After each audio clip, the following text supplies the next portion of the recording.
So the police have taken the electoral officer who was caught with some ballot papers of Ajia Abibata. Hi, confusion galore. Oh, sorry, yeah.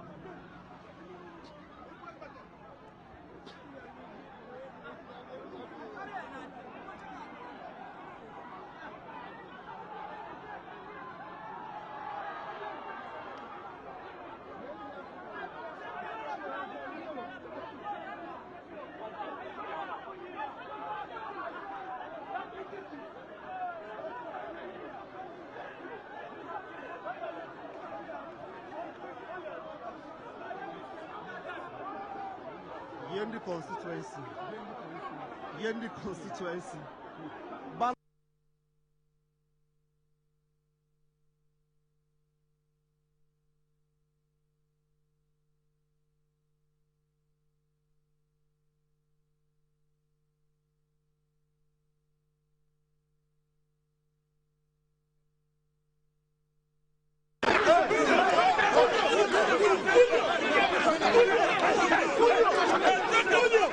Where's the food? Where's the food?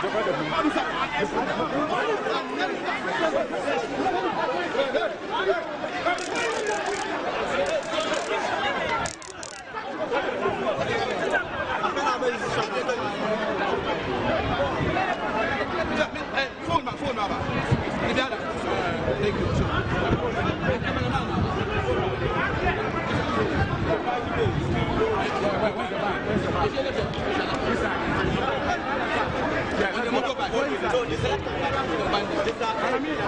Where's the bag? No, you wait. I'll bring it.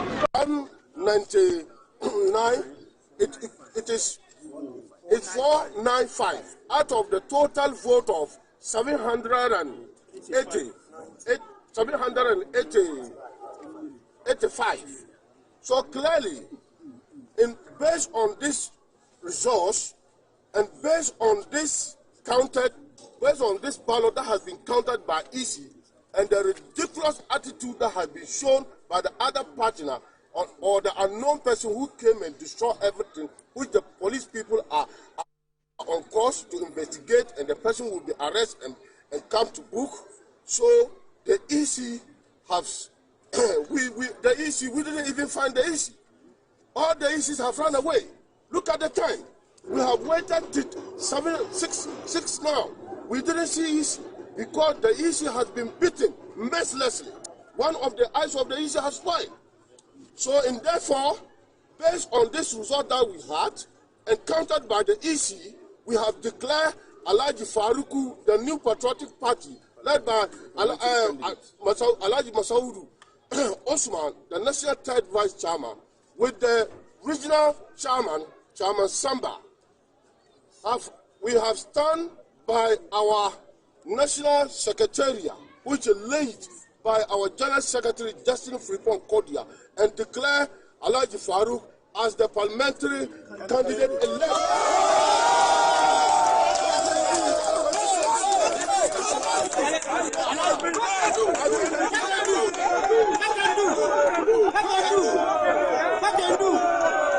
I'm 99. It's 495 out of the total vote of 785. So clearly, based on this resource and based on this ballot that has been counted by EC and the ridiculous attitude that has been shown by the other partner or the unknown person who came and destroyed everything, which the police people are on course to investigate, and the person will be arrested and come to book. So the EC has we didn't even find the EC. All the ECs have run away. Look at the time. We have waited till 6 now. We didn't see EC because the EC has been beaten mercilessly. One of the eyes of the EC has spoiled. So, and therefore, based on this result that we had, encountered by the EC, we have declared Alhaji Faruku, the new patriotic party, led by Alhaji Masauru Osman, the national third vice chairman, with the regional chairman, Chairman Samba. We have stand by our national secretariat, which is led by our General Secretary, Justin Fripon Kodia, and declare Alhaji Farouk as the parliamentary candidate elect.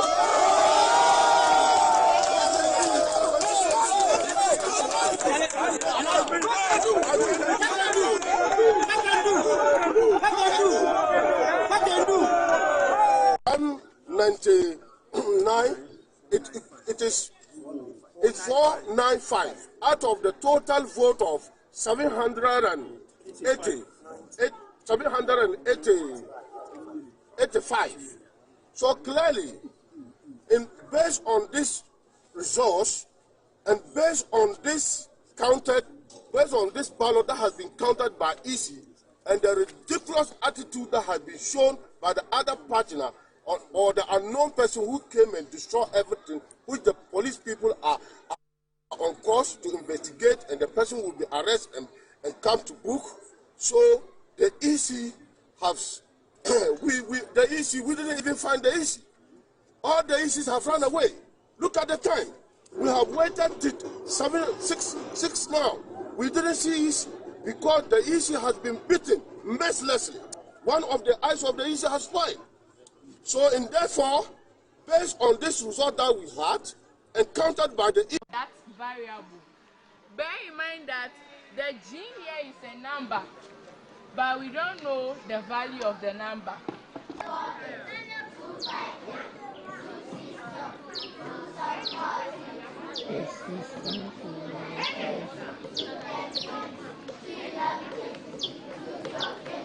Two, 236, 248, 255, 260, 2740, 2860, 2980, 21020, 21122, 21224.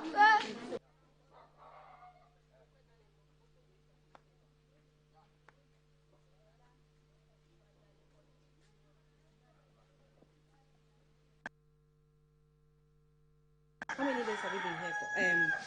How many days has she been here for? Oh, me no get. Oh, me every 2 weeks. She's been here for 2 weeks. So for 2 weeks, she's been here without a mattress and maybe sleeping on bare floor, maybe using a cloth. Use a cloth. Yes. People should start moving. Government has deployed. There's an evacuation going on. This is where they are taking them to. Everybody is involved. The entire media. Whether the media organization is in that location or not, it doesn't matter. Once it's a national media house, they are all roped in. And because you never know which victim prefers to listen to what channel. That victim may prefer to watch Pan-African TV or Metro TV. So all of them are engaged. So you in the media, how come you didn't get any information to carry out your role? Because the media fundamentally exists to educate, to inform, to entertain. So how is it that you were not given that information? So, look, people have derelicted. People have been negligent. They have failed the people. And the earlier they admit and stop the provocation, stop the blatant lies, the better. That is why I have said that when Parliament resumes next week, I will be filing a motion. I've already drafted a motion. I'll be filing a motion calling for a full-scale parliamentary inquiry into VRA. So VRA has been carrying out dredging operations at the estuary over the past years. And our dredger is now aged. So there was a strategy to contract the dredging activity to a private company. VRA went through all the processes and was able to select a company. However, when they came in, I think the community had a misconception about what the operations were going to be. So there was an injunction placed on the dredging activities, which went to court and then later was resolved. In fact, the issue was to be taken out of court and then discussed amicably. Yes, if the dredging operation, were to be continuous, definitely it would also aid in draining the water downstream into the ocean. But mind you, this particular incident coincided with high tides, and anytime there is high tide, the river flowing into the ocean or the sea is also impeded. So yes, I will say that of course there was some, net effect. If the pathways were fully dredged, then at low tides you could have a lot of water going into the sea. But that is not to say that the amount of flood or the inflows into the lake, and for that matter how much we had to spill, if you considered that, I think the dredging would have also helped, but in these circumstances would have still seen, this magnitude of flood that is associated with this year's dam spillage. The issue of relocation of the flood victims, I think this is a bigger discussion that must be taken on national level. It's come up several times. What I say is that at this point in time, VRA is focused on the humanitarian efforts to ensure that we safeguard life in this emergency. Definitely, when the storm is over, lessons learned, will be conducted, and then there will be bigger discussions in higher forums to see the way forward. We don't want what has happened at Akosombo to happen to us in Accra. The Akosombo spillage, even though VRA, NADMO, the Water Resources Commission came together to educate the people in the community, did simulation exercises with them even at Mepe, yet they refused to leave. They didn't want to be evacuated. They stayed there till the end when we started spilling. Unfortunately, look at what is happening. And government has to spend millions of money on relief items, on education. The whole area, the water is contaminated. And what Ghana Water and Water Resources Commission would have to spend money, millions of money to treat the water before we can pass it through our pipes. So a stitch in time saves 9, but sometimes it's difficult to accept the situation. But we will plead with all of you to accept it as it is. And let's all come together and ensure that we have safe drinking water. That's the most important thing. Water is life, water is essential to everything. Without water, we cannot survive. Without water, there will be no agric. Without water, there will be no health. Without water, in all other sectors of the economy, you need water. So help us to protect and preserve our water bodies. We looked at the inundation map. We saw that, look, if you should open the gate to our calculation, the amount of water that should be open to save the dam, the whole community is going to be flooded. So we started with the controlled spilling of 20,000 cubic feet, September 15, to inform the people that the water is coming. So please start moving. Before the gate was open, our DRA staff and NADMO members were on the ground informing and monitoring the levels of the water as it spread through the community. There was no report of any damage, but the water was going. In about 2, so that the water coming is still going to break the dam, you have to go to 30,000. They went to 50. They went to 70. When we got to 70, we saw that the water was receding. We took a decision that we have to reduce the gate from the 70 downwards. The next day that we were going to reduce the discharge from the dam, there was a huge tender from that. The way that fell directly into the dam directly. We were expecting a volume of 270,000 cubic feet of water into the dam. That week, the amount of water that came into the dam was 400,000 cubic feet of water, which was beyond our calculation. My visit here today is a very simple one. It is to come and sympathize and commiserate with you about the tragedy that has occurred. When it happened, I was in America on official business. When the Chief of Staff called me in America about what had happened, and we discussed what had to be done. So that's when we agreed to establish an interministerial committee to coordinate government response to this tragedy. And the coordination is about immediate, about tomorrow, and about tomorrow. The most important thing was, first of all, to ensure the life of people. And that is why 9 centers were established here in Mepe for all the displaced people. And the people, all the people in these 9 centers have been provided relief items by NADMO. And it's NADMO's intention to continue the exercise of providing relief items. So apart from what NADMO is doing, we have also to think about the future. I'm aware that you are farming people.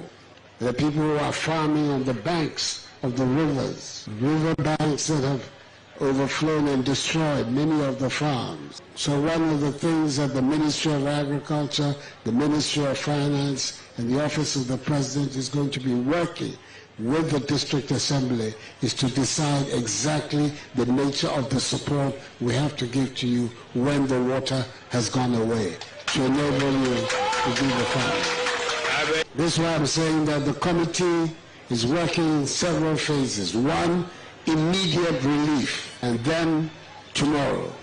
But I want you to know that the government is going to do everything in its powers to assist, to make sure that things are all right. I think everybody here, and I hope you take the message all across, North Tongu, South Tongu, Central Tongu, that when these things happen and government acts, politics does not come into the matter at all. When I took the oath of office as president, I took the oath of office as president of every single individual in Ghana, of all peoples in Ghana, all districts. And whether they voted for me or not, once I have taken the oath, I am the president of all the people. So, Toby, you and your elders, I want the people here, you, beginning with you and the elders, to understand that when something like this happens and government acts, government is acting for Ghanaians, all Ghanaians. I came here because Ghanaians are having difficulties and are suffering. And it is my responsibility to try and help. Because if it's a question of counting who votes for me and who doesn't vote for me, I shouldn't be here, because you don't vote for me. But that is not my concern. And in any event, one day you will vote for me and my party. President here promises, I say immediately he will see to us, and in the long term, he will see to us. Joke kakra President Koye say e can vote anka wamba hano enu mo adani news enu na mo di chi yasem a atu ya ye kanu enu mo amfa nya asem joke kakra President ye no enu na mo di ayasem journalist mu so ye ni anje mu ho afen so baby a nsuo na adu no emu eye tum eye black eye thick bomba emu yinkan na say yarea bem seriously contaminated.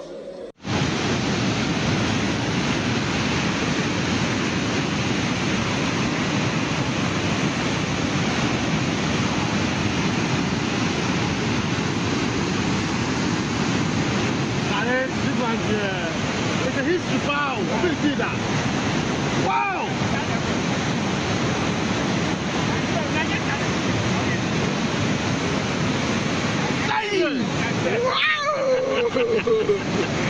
Adieu, fair.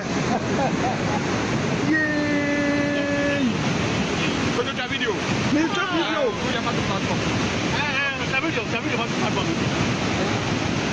Wonderful.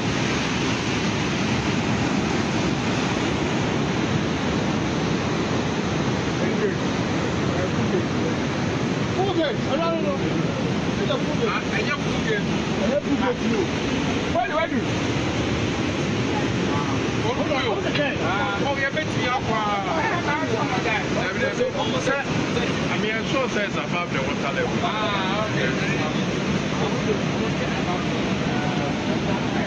Well, gate normal lifting is on. This is.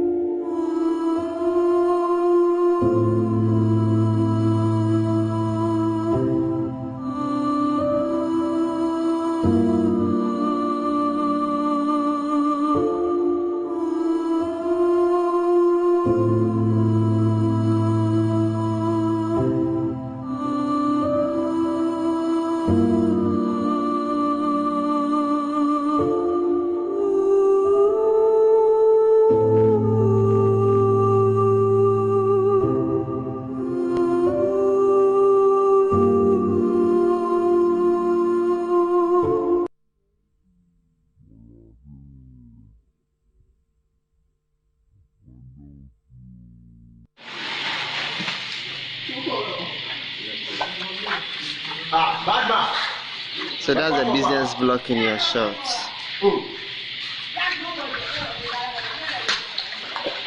And this is the electrical block. The water is at the entrance of the top. And when you get deep down there, where I'm pointing my hands at least you reach your neck level. Very deep. So I was able to convince the students to go back to their boarding house. I didn't, yes, for them to go to their boarding house. So I'm also following suit. Their lives matters. Thank you. So VRA has been carrying out dredging operations. Na so no. Ekufiolo. I mean, yesha seba kakra. Atokujo. No, yeah, MP war. The man be a minister. Or be a deputy minister. They need to say when you say a namson so no so be sha say bibi amamo ekufi. Na anko actually election for by a year no free all. Na no nyina aka ho bi na kakra mi tumi aka say me ni kakra so free. Man kan no kra na nye. Ba yes so mobile material mo kan. Anyway, yeah, I feel so something I feel as I say. No I could see I feel the way see very there. Na all the no so much. Na feel so no.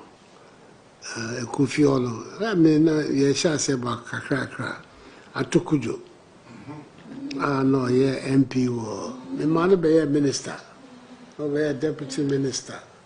They need to say when you say a namson so no so be sha say bibi amamo ekufi. Na anko actually election for by a year no free all. Na no nyina aka ho bi na kakra mi tumi aka say me ni kakra so free. Man kan no kra na nye. Ba yes so mobile material mo kan. Anyway, yeah, I feel so something I feel as I say. No I could see I feel the way see very there. Na all the no so much.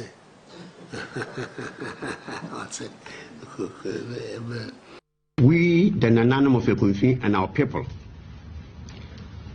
have become aware of highly disappointing and regrettable remarks made by His Excellency the President when a family queen mother, and I want to repeat this, it was a family queen mother, and other inferables to be members of the late Professor Mills family visited him at the Jubilee House to demand an autopsy report on the late president. In a video which has since gone viral, the president categorically and emphatically stated that he had decided to ignore the people of Ekunfi and deny us our developmental projects because we did not vote to retain the new patriotic party, that is the MPP parliamentary candidate for the constituency during the last general election. We are extremely shocked by these statements and struggle to believe same to be true, because we particularly did not believe that the president, who is mandated by the Constitution to be responsible for the development of the country, could politically segregate the country and treat others with disdain and dislike, and vehemently deny us development because we did not vote for his preferred candidate.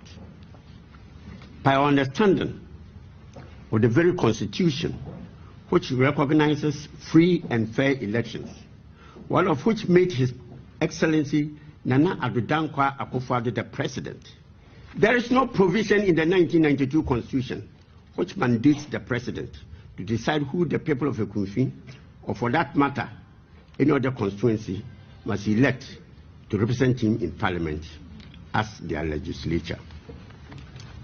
We therefore cannot fathom why the president has abandoned all ongoing developmental projects in the constituency, particularly the construction of roads in Ekunfi. So the people of Ekunfi will suffer simply because we could not vote to retain Honorable Atukudo as Member of Parliament. If this is the reason the president has neglected and denied us of developmental projects, then we, Ekunfi citizens, including myself and everybody within Ekunfi, demand scientific data to illustrate what the former MP did for the people of Ekunfi before he ceased to be the MP of the people of Ekunfi. Our belief is that an accurate data will justify the president's claim that Honorable Atukudo should have been retained by the people of Ekunfi. Our call comes on the heel of the fact that the same Honorable Atukudo, who is preferred by the president, whose exit from Parliament has become the reason the people has neglected Ekunfi, has once again lost miserably in the NPP internal party primaries to elect a parliamentary candidate for the 2024 general election. If the president's own party folks could reject Honorable Atukudo, why must the chiefs and the people of Ekunfi suffer for his exit in 2022? We are deeply worried about the statement made by the president, as it has called into question the people's democratic right to vote freely. After all, the tenets of democracy include the ability of the people to freely elect who they deem fit to be their representative in Parliament. The people of Ekunfi only exercised their democratic right during the last election, and this must never be used as a tool for punishment by the president, who is enjoined by the 1992 Constitution and his own oath of office to uphold the Constitution of the country. We therefore wish to draw the president's attention to the unfortunate remarks, asking him to revisit his notes and ensure that all stalled developmental projects in Ekunfi start in earnest. So we could assume that the president regrets making this displeasing statement. Having critically examined and analyzed the president's statements, we appreciate the various valid concerns raised by our people, both in Ekunfi and elsewhere and around the world. We take this opportunity to appeal to the good people of Ekunfi, particularly the youth, and all Ekunfi people in the diaspora who are calling on Nanan to respond in equal measure, to remain calm and understand the fact that no matter how unfortunate the statement was, and the kind of pain it has caused all of us, His Excellency, the President of the Republic of Ghana, Nana Addo Dankwa Akufo-Addo, remains the President and must be respected as such. Thank you. To set the record straight, the Oman of Ekunfi traditional area, who is the paramount chief, or the Advertisements in the age, has not, and I want to say this clearly, I and my chiefs have not elected or delegated neither anybody nor any group of persons to His Excellency the President Nana Addo Dankwa Akufo-Addo or any other institution to to demand an autopsy on the late Professor Mills for us, or on behalf of the family.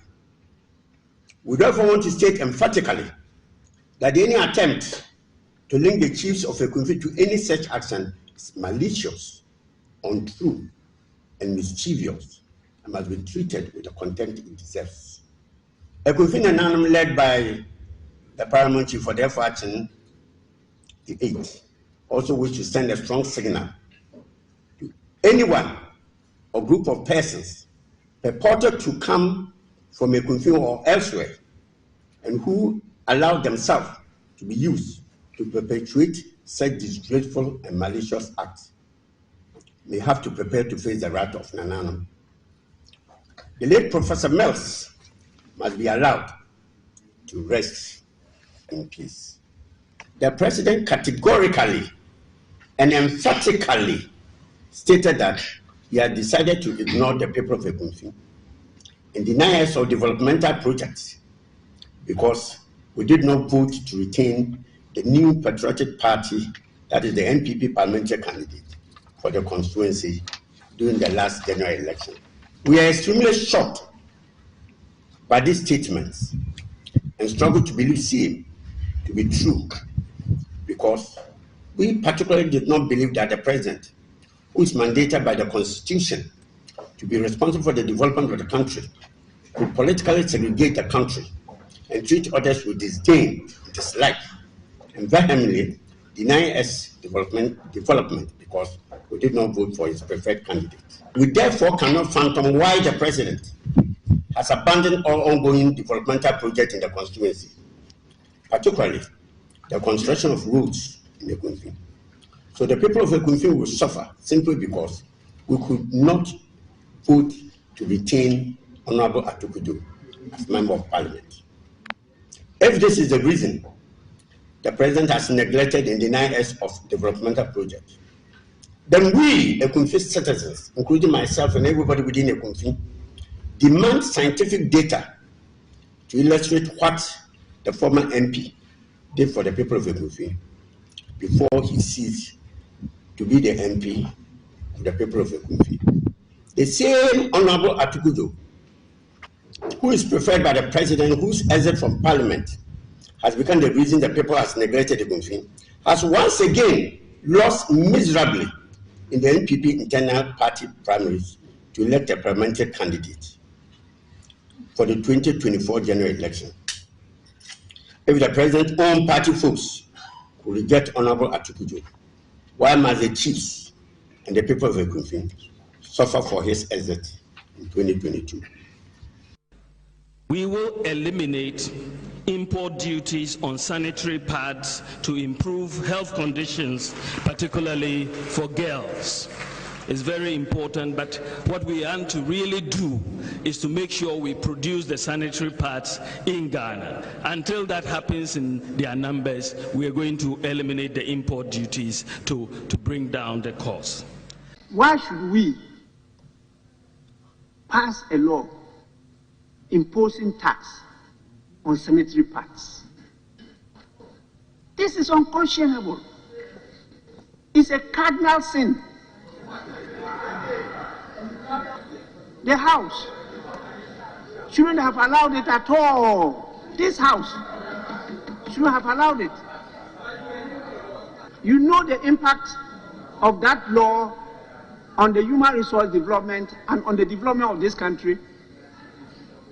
It's immeasurable. That is why I suspended sitting and had to attend to them. I have a copy of the petition, and we have to take immediate action to prevent whoever is the minister proposing that thing to take it off. The next budget, it must not appear, it cannot be a tax. Please, I take a very serious view on this matter. This country called Ghana and all the resources we have, now government doesn't even see anywhere to tax. They are taxing our electricity also. Tomorrow they will tax our water. And we are not going to sit down for that to continue. That's why I'm saying you are going to have baptism of fire. We need to fight it until this thing is cancelled. And that is the immediate thing. How can you add this to the problems that we have in this country? The lifeline they are talking about is just 30 kWh. 30. It used to be 50. They brought it down to 30. And if you have 2 light bulbs in your house, 2, and you have television, and if you leave the television on for more than 5 hours, you will pay this tax. If you have fridge, you are out. You are going to pay the tax on the fridge. Why should this happen in this country? Tomorrow, if we don't resist this, tomorrow they will come and tax water. They will say there's a lifeline. This lifeline that they are talking about is 2 bulbs. Part of television, maybe half television. And if you switch on your fridge, you will pay this VAT. This law was passed in 2013. Why is it that all these governments have not implemented it? Why is it that we are allowing IMF to dictate to us to implement this law now? So, comrades, you have been elected at a time that there is a big fight on our hands. And we are going to fight it until we win.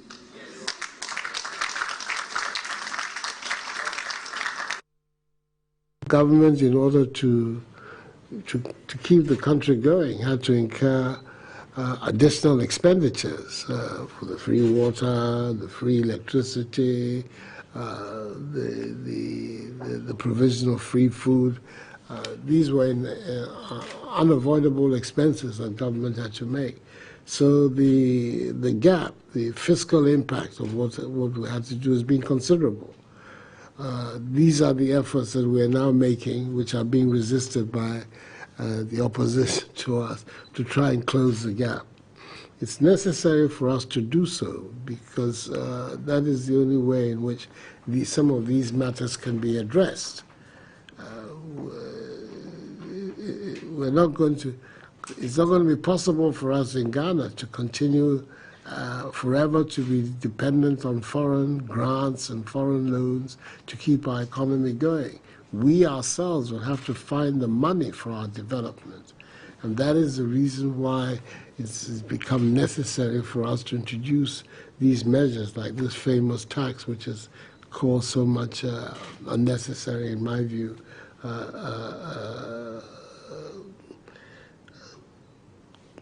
disputation. But nevertheless, we will continue. I'm determined to persevere, to make sure that we find the means to address some of the issues that you have got. It cannot be done other than through government. Government doesn't have any money on its own. Nana Akufo-Addo has made it very clear that his government is going to build a globally competitive economy. We have not really been thinking global, and this is what we need to do. That we have to understand that we are in competition with other countries, and investment moves from country to country, so we have to think global. And so, the Nana Akufo-Addo policy, which he stated, is just basically to build the most people-friendly and the most business-friendly economy in Africa. This is the goal that we are going to try to do, the most people-friendly and the most business-friendly. The tax issue is a major issue because if you are so, fixated on revenue, you will essentially end up hurting your production. And so if you go back into history, you study the economic history of United States, Germany, England, all of them have used the tax, policy to encourage production. And this is why we are saying that, today you have a situation in Ghana, unbelievable situation, when businesses are out on strike. Businesses who should be selling are out on strike. Why are they out on strike? Because they've been overburdened by taxes. And if you don't take care, you'll be chasing the tax revenue and killing businesses. And when you kill businesses, it means you are causing unemployment.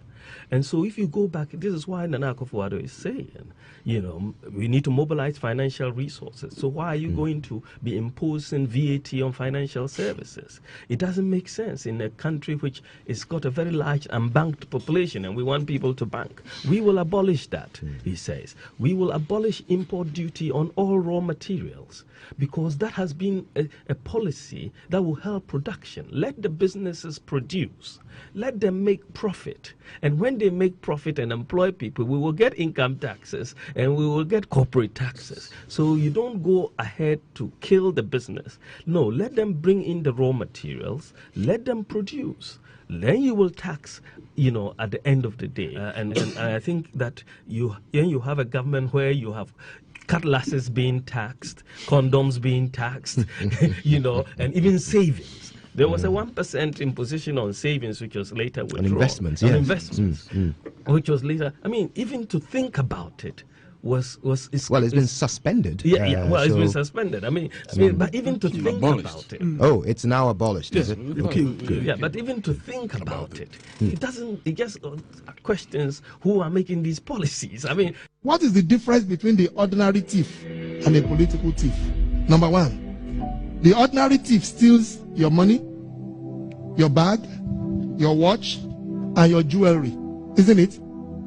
But the political thief steals your future, your career, your education, your health, and your business. Number two, the hilarious part is that the ordinary thief will choose whom to rob. But you are the one who choose the political thief to rob you. Because we choose them. We vote them. We blindly say we are not blind. Who is deceiving who? The ridiculous part of the whole issue is that we will fight to defend and protect our belongings from the ordinary thief.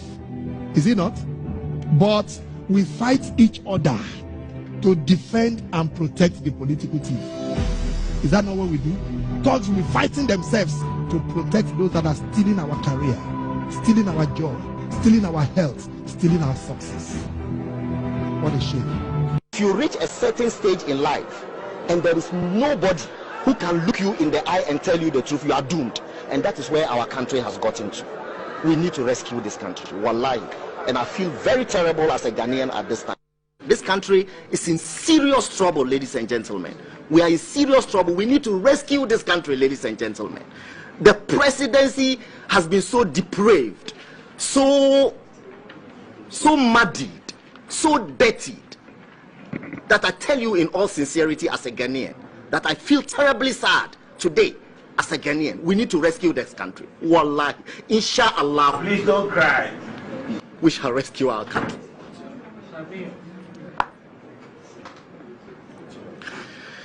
Government is broke, government is broke. The people are spending billions to go inside the government that is broke. Have you ever seen a minister who resigned because government is broke before? Government has no money. Have you ever seen a governor who said, ladies and gentlemen, when I was elected, I thought the government had money. Now I discover government has no money, I resign. Have you ever seen it? Government has no money, but they are bringing money out at election time. Where is that money coming from? So they are lying. What is happening is that there are two types of wicked people in government. Type 1, they eat current money. Any money they find in government, they will eat it. They are wicked about that one. There is type 2. Type 2, they eat current money and future money. They will say, my term will end next year. When I leave, how will I eat money? Let me borrow money now and borrow money of the future and eat it now.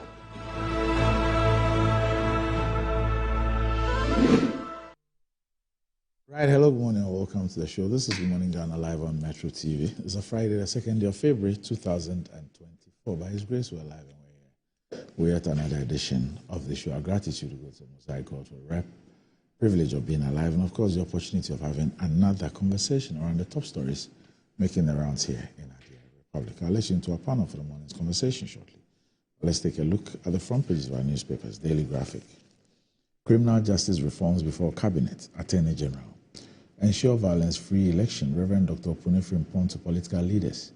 Government to open up dollar power for commercial mining. Move to end disputes and protect boundary lines. The Ghanaian Times. Danger looms. E-waste dump site under siege. Parliament Environment Committee raises alarm over encroachment, calls for eviction of residential facilities. Support Africa to deal with poverty and deprivation. President. ECG cautions customers against fraudsters using unapproved Momo numbers. Major General Opon Pepra assumes office as CDS as Ghana Armed Forces pulls out Vice Admiral Amuama. Daily Guide. Drama at Antua Shrine. Wontumi versus Kokosu Chief. Cocaine dealers jailed 60 years. Your strike is needless, NLC tells education unions. Maintain electoral ink, majority leader. SML enveloped in disinformation. New weekend crusading guide. Aftermath party primaries. NPP begins reconciliation to seal cracks. Statement on the current situation in Palestine. Ceasefire for the December victory set a champion. KNUST. Tewug members abandon lecture halls. Menshia police scolds sexy pastor. Orders him to retract false allegations against rival. Disinformation caused SML controversy. International trade expert. The insight. Ghana in mess under Akufo-Addo, Mahama. Ghanaians will miss Akufo-Addo's leadership. Gabi Ochiridaku. Rotational nurses, midwives warn government of strike over 7 months unpaid allowance.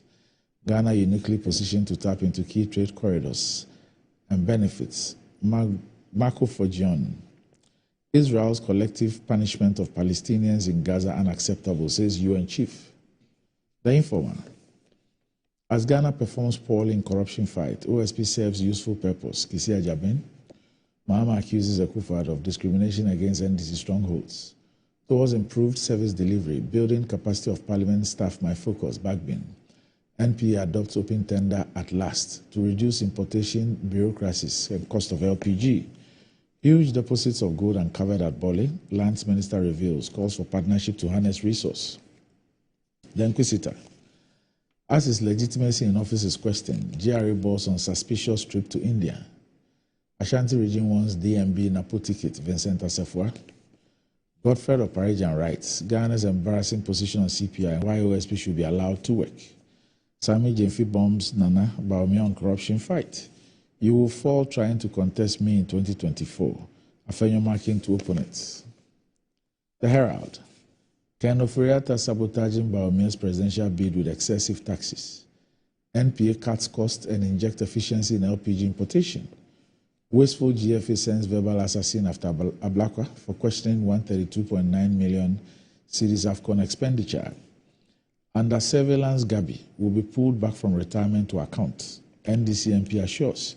GRA auctioning cocoa boards, chemicals and fertilizers and others over 3.9 billion cedis duty dispute.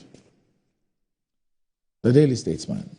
NPP starts reconciliation. Regional committees in place to lead efforts. Eastern Regional Minister mobilizes support for Baumia.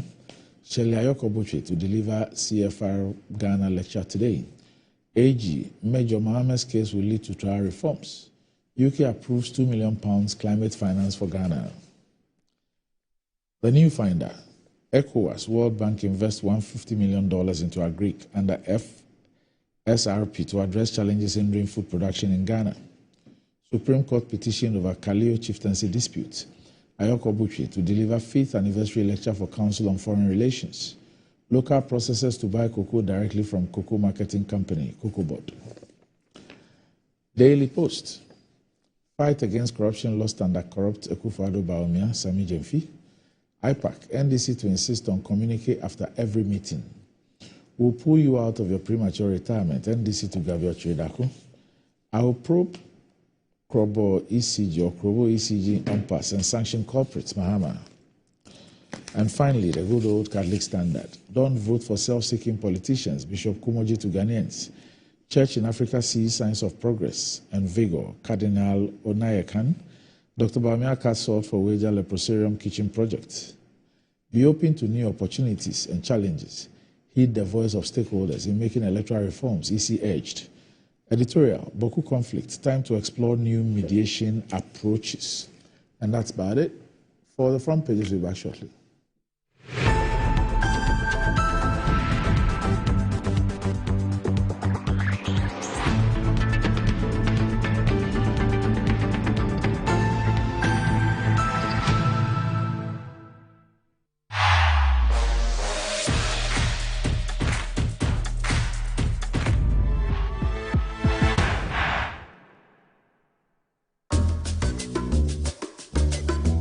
Pascal is showing his boss the efficient new technology they've installed. She is pleased, but now she's asking, why is that still there? Pascal explains that he hired a security guard to protect the data shed. The boss is not so pleased anymore. If you haven't upgraded to cloud storage yet, it's time to get business done better with MTN Business. Discover the perfect blend of quality, modern elegance, and affordability with Kingdom Home Real Estate. At Kingdom Home Real Estate, we cater to both local and international clients, offering exceptional housing options in Ebri and Ekropong. Our properties are conveniently located, providing a tranquil atmosphere, top-notch security, and essential amenities such as electricity, water, and backup generators. Our strategic locations offer easy access to popular tourist destinations, all within a 30-minute drive from Accra. Visit us in Ekropon, right after the Latte Junction, or in Ebri, near the Ebri Girls Senior High School. Alternatively, you can reach us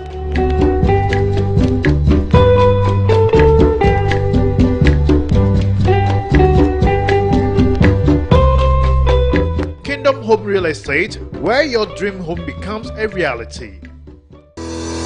Enjoy the fruits of your labor, they say, but as humans, aging and physical infirmity stands our way of enjoying our mansions and homes. It often becomes challenging, if not impossible, to use our stairways day in, day out. With portable American pneumatic vacuum elevators, PVs, you are assured of unlimited enjoyment of your mansions and homes. It's a self-supported elevator for vertical movement of humans and goods at homes and offices. The original comes in 3 custom-made models with wheelchair accessibility. Call it luxury, but it's a necessary imperative for vertical mobility. Do not let aging or infirmity limit you. Get one for your easy vertical mobility at home. It's affordable and can be installed in just 3 days without modification to your existing building. It's however easier to incorporate it at the construction stage. We also have traditional Fuji elevators and escalators for your high-rise buildings and malls. Visit Lifts and Elevators Company Limited at Sakumono for your elevators nationwide. For free consultation to call or WhatsApp us on 0200-535-515. Lifts and Elevators, the elevator people.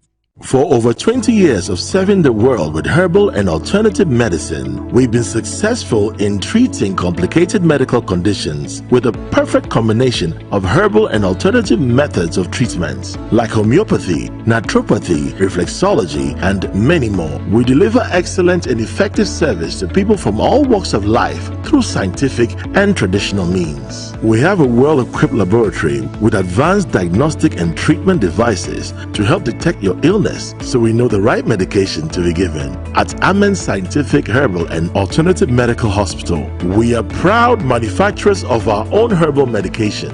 Our zeal and passion to save lives with our patients at heart and outstanding achievements since 1996 has won us several awards. That is why we say, go herbal, go Amen. We are located everywhere in all the regions. Amen Scientific Herbal and Alternative Medical Hospital. Allahu Shafi, God is the He.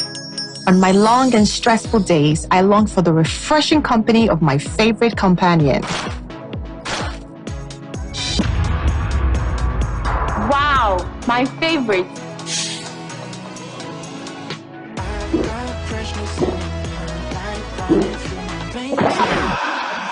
Tomato onions, maybe tomatoes. Hi. Oh, hello. Please, I need to know the drink you were enjoying earlier at the shop. Sure. Even on Sundays in the market, nothing is for one.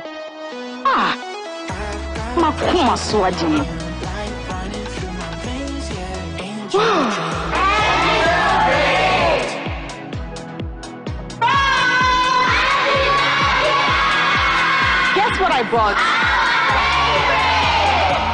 A refreshing companion for you and I. My favorite. Angel Drinks. Nyamepe, nyawenejehu. This advert is FDA approved. Everything 12 January, I confirm say, wie. Ma AFCON no enso jako. E won fie ho. Hisense TV, AMCOM TV, and a sound system. Yatisu say who? A Hisense AFCON double promo. Ye besi wo AFCON bia. Style of ebon bia. Shall clear our Hisense and AMCOM TV so. Sadonga yededa. Nasa commentary nusu chagua. Tieni clear our Hisense sound system so. Bora Hisense showroom bia. Na ube usa ya TV and sound system so. Esan AFCON inti. Sa uta dia wa Hisense ya. Wasumu Jones. Hisense nkwane ma 5 years manufacturer defect warranty. Sa AFCON radio. Yemen ni jeno anya double. If we say Hisense will hammer. Hisense. Yeah, they want to football so. Esan football inti. Hisense sheshe kakra wo ho.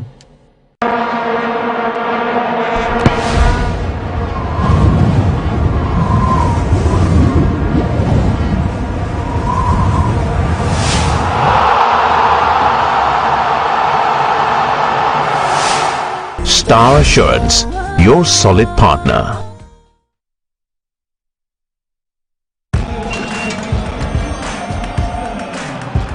We are back, bringing you the latest lineup from Betway. Betway starts strong with their front two, with Free Play Friday and Swipe Bet. In the middle, you've got all the control with Cash Out and Build a Bet. Plus, with Win Boost, you can boost your sports bets. At the back, they have Smart Picks and the partial daily jackpot. You always get way more with Betway. This advert has been vetted and approved by the Gaming Commission of Ghana. Bet responsibly. No under 18. Terms and conditions apply. Betway. Get way more.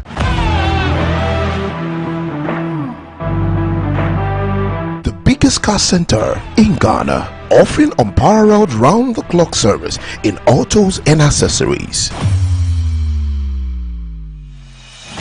Nadam Autofix is the biggest distributors of used tires in Ghana, offering first-grade second-hand car tires of all rim sizes at both wholesale and retail prices. We are also the leading name in car sensor diagnostics, corrections and sales of car accessories. We excel in car washing and detailing with state-of-the-art steam engine washing machines that keep water away from your engine, ensuring a clean, healthy and responsive engine.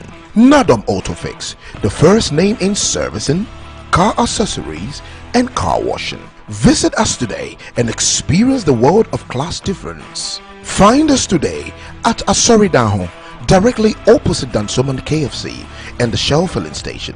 For more details, you can call us on 0503 244 266 or 0535 339823. Nado Motofix, Wukwain Sunyonko Papa.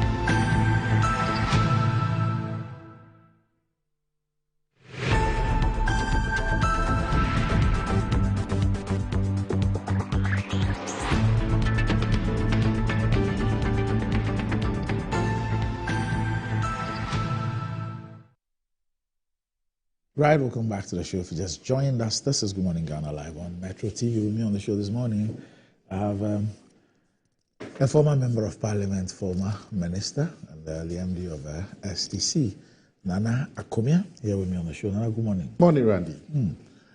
Also with me on the show this morning is a member of parliament for the North Town constituency, whose focus is now on the Ministry of Youth and Sports and the Ghana Football Association. Samuel Kujato Blackwa is also here with me on the show. Good morning. Hi, good morning, Doc. Good to see you. Good to see you too. Are you briefed? Sorry? Are you briefed? Or you are attending a Yes, I'm attending the 1 week. 1 week. What do you call it? Is it an observation? Observation, commemoration, memorial. Commemoration of a friend. Okay. But who is the brother of somebody who's Well, I met him through a friend. Okay. I have a friend, and that's his half-brother. Oh. So the half-brother too became my friend somehow. And the half-brother is gone. Oh. The friend is a Kofi Apiaje. Okay. And the half-brother is a Chief Brown, a different father.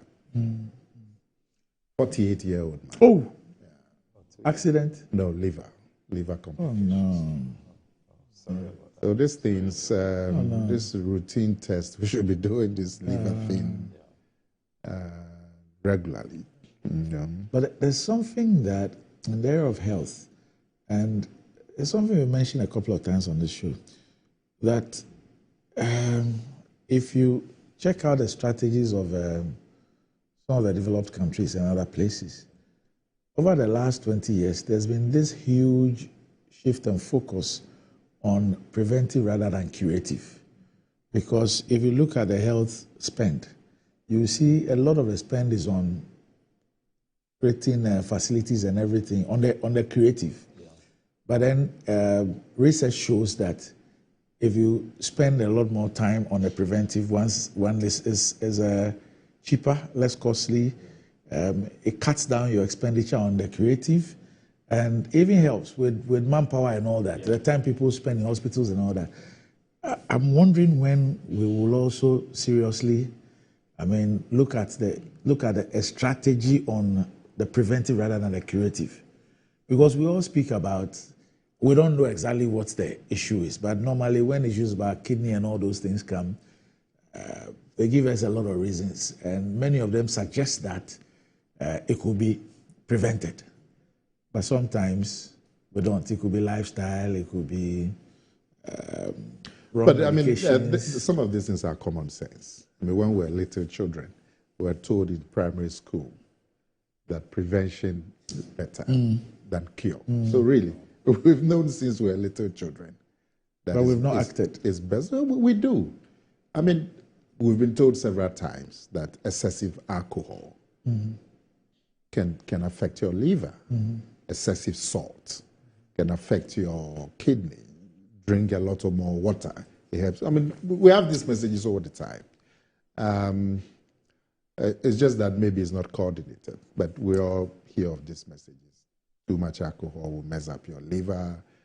When you're above 40, you should be checking your prostate. And a routine test. If you and I want to do a routine blood test, and I'm sure they will include a liver function test and all of that. So a lot of the time, people just neglect it.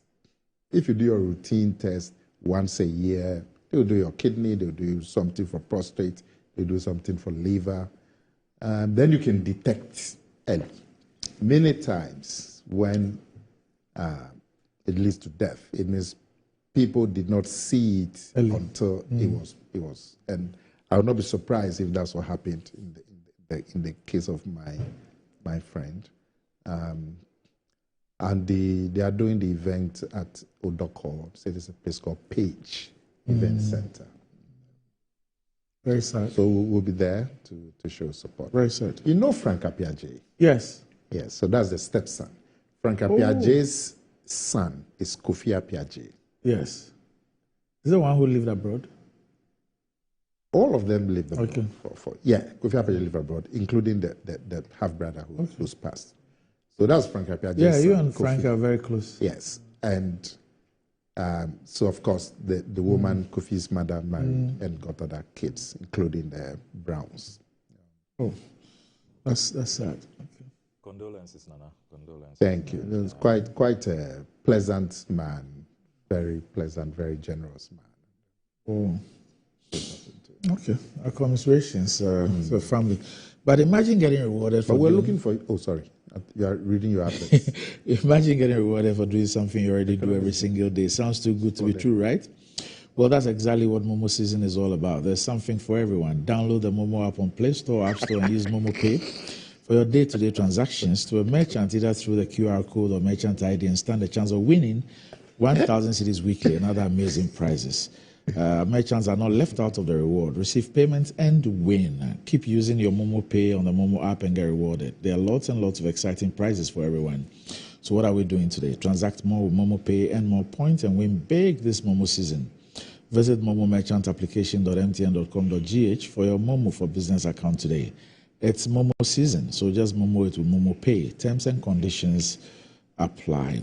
And Kel Kids toothpaste flavored with strawberry that gives a perfect taste for kids and makes them develop a personal attitude and love for brushing their teeth always. Helps you deal with the resistance that kids have with brushing because of the taste of the toothpaste. Now, Kel Kids toothpaste protects child's gum, prevents cavities, and makes the teeth strong and healthy with freshness all day. And Kel Kids toothpaste is recommended for children between the ages of 2 and 6. It's a product from Samara Company Limited, producers of Sasu, and is approved by the Food and Drugs Authority. Kel Kids, happy smile. And have you heard about the portable American pneumatic vacuum elevators? Well, they're on the market. And when you have to do the pains of climbing the stairs when not exercising, which is very challenging for all ages, this is where lift and elevators have brought in the portable American pneumatic vacuum elevators. It's a simple, self-supported elevator for both homes and offices, and it can lift your goods too. Wheelchairs can fit in, and they come in 3 custom-made models. It's affordable and can be installed within 3 days. So visit Lift and Elevators at Sakuan, or just call them on 0200535515, or send a mail to elevatorsgh@gmail.com for consultations and the best solutions in easy vertical movement. And Amen Scientific and Herbal and Alternative Medical Hospital is organizing a free health screening, and it's open to the general public. This is a way of saying thank you to Ghanaians. The free screening includes fertility tests, prostate, stroke, diabetes, hypertension, fibroid, ulcers, hepatitis B, and many more. Note that the medical screening is free, but patients with disease conditions will pay a token for their medications. So visit Amen Scientific at Domain near the Snake Flats down, or Clagon near the Sherman Under Bridge, and all other branches across the country. You can call Amen Scientific on 020-722-9505 or 0244-227192 to book your appointments. Amen Scientific and Alternative Medical Hospital. Allah Shafi, God is the healer. Nana, you were saying something? Yes, I was going to, but then Sami Okujeto had made a comment when you started the front pages. No, they had okay. this, yeah. Okay. He was asking if the economy of Ghana was recovering a bit more, because it looks like your program is flooded with adverts, including the presenter mentions and so on. It didn't used to be like that. So Samir and I were having this little debate as to. But why is Samir looking at you like you're lying? You can't even relay our conversation. So, okay, relay it accurately. You beckoned and told me that it looks like the economy is improving. And what did you say? My response was that don't confuse the metro economy with the national economy. That's my response. Okay, so what you said is that the metro economy is probably the metro TV economy. But the national economy is going back. Yes, but the metro economy is moving forward. Probably. Yeah, because of the share, the share leadership of the host. But when Nana sits at STC, if the economy is going well, he will feel it. Yes, he will feel it. He will know. Oh, the economy is doing well. Yeah. Okay. Because the two big things that worried us. Okay. The price of fuel, which we depend on literally. We literally drink fuel. It's been low. Well, it's come down from 23 cities to about 13 cities, and it's been stable for quite a while. And then the borders too have been opened, so we can do our international business. So we are back to profitability. We should be back to profitability. The only problem is that our buses are a bit, they're 4 years and over, and so you need a new fleet. Well, they take a lot of maintenance money. Then and then the losses that you made, so you have to. The losses there, plenty. COVID, after the COVID losses, you have to recoup. You have to recoup. But at least we are paying the bank. Is government the 100% shareholder? No, government and Senate. Okay. But because Senate is also owned by government. It's some kind of merry-go-round. But we're looking for you last week. Last week. Samuel Kudjatu and myself. You mean Friday? Yes. I was at the University of Ghana, Legon, for my wife's LLM graduation. Oh, okay. And it was a 9 a.m. event. Oh, okay. We were not told, so we're wondering. I didn't tell anybody that. There was a major manhunt for you. You know. But both of you know where to find me. No. If you really are looking for me. You didn't tell us you were at Legon. It was a disappearing act. I know why we're looking for you. Why? Oh, to explain the Black Stars matter. Yeah, we came here very outraged. What did you want me to explain? Like most Ghanaians. But you are a top honcho. No, so what did you want me to explain? No, what happened? They were told that you didn't go. Yes. That even made it worse. Yeah. That you actually didn't go to Cote d'Ivoire. Yes. You abandoned the but team. You are top I didn't abandon the team. I'm not a member of the Black Stars Management Committee. So, yes, I go for games and stuff like that, but I will not be directly doing but the qualifiers, yes. you will abandon us here and go. Oh, yeah, to lend my support. So all I'm just trying to say is that it's not as if I neglected or abandoned a duty. I hope you understand me. I mean, my presence will be an additional whatever, but the people who are in charge of running the team itself were with the team. But you don't think that with all your wealth of experience, if you were there, it could have... You know me, I don't... Probably salvaged. Oh, no. Please, don't exaggerate my... don't exaggerate what I'm capable of doing. Especially when I think that people ought to... Look, we've had a disastrous campaign. There's no doubt about that. We've had a disastrous campaign. I mean, our country deserves much better than what happened, far better than what happened. Yeah. And I think that, for me, the most important thing is that all I've spoken to as stakeholders recognize that, look, a lot of things, or some things didn't go right. What happened should never happen again. And we must take the steps necessary to ensure that we don't have that. I mean, this country and these people don't deserve what happened? These kinds of performances. Well, you know, we had a meeting, like you know, I wasn't there. We had which is another matter. Yes, we had separate inquiry. Why you are not there? We hope it's not because you foresaw what will happen.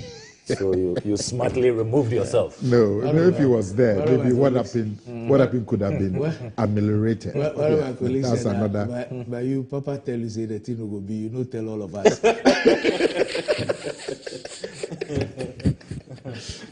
So what happened? So we've had a briefing from the Vice President of the FA, who chairs the management committee. We don't have the technical report yet. The coach hasn't submitted it yet. I'm sure that is something that will come. And then we would look at it. But watching the game and all that, I could tell that we had a problem with the deployment of players, the substitutions, the timing of the substitutions, and maybe the kind of substitutions that were made. And then game management. For example, if you took the Egypt game, I mean, it's a game that, was it Egypt? All the games. All the games. Really. No, the one that we led 2-0. Mozambique. Yes. Mozambique. I mean, if you look at that game, that's a typical case 2-0 to the 89th minute. Yes, that's a typical case of mismanagement of a game. Incredible. I mean, at that level, at that point, that was player error. You need to manage the game better, and everybody must take responsibility. Whether you're a player, those things happen. I recall a day that I was extremely hurt. You know, when Sami Kufo was with Bayern, there was this Champions League with Man U, and they were leading up to around same time. Yeah. And then there was an equalizer, and then the win by Man U. You know, and I was devastated. That was the year they won the treble. Yeah, I was devastated. You know, then Sami Kufo was playing for Bayern, and he did a mistake. No, he didn't. You know, and so some of these things have happened in football, but you can reasonably say that, look, people should have taken a bit more responsibility and done things a bit differently. And so, yes, I mean, I think that we had issues with developing. If I look at the game, for example, from my point of view, I'm not a coach, but let's say Salis is a DM, a defensive midfielder, what we normally call a number 6. Baba Idrisu is also same. Ashimeru is what you would want to call an 8, somebody who does a transition, you know. So if you look at even the call-up and you ask yourself how many number 8s or people who can do the transition did you put in the team, and you had Ashimeru and Richmond Lamptey. But Richmond Lamptey for all the 3 games was not even on the bench for you to even make use of him. And so the first game, I think you had Baba Idrisu and Salis playing. So it makes the transitioning difficult. When Ashimeru is in the game, you can tell that we're able to progress much better. In the third game, I think he did not really recover from the injury he had in the second game. So even before he was taken out, you could see that he had not been able to stamp his authority on the game. And then when he went out, we brought in Baba Idrisu, like 2 number 6s playing together and all that. I mean, hindsight analysis is the easiest thing to do, you know, when it comes to football. You know, if we had done this, if we had done that, if we had done this. But the truth of the matter is that, I mean, we should have done much better. But you just revealed that you don't have a technical report. The coach hasn't submitted one yet. Yes. So why have you set up a search committee? Yes. To bring in a new coach? No, the coach is... On what basis? No, the coach is off. The technical report is not what is going to But why inform... the rush? Why the rush? Do you endorse that decision? Were you part of the decision? For example, I don't think that it is a rush. Really? Yes. The sacking of the coach.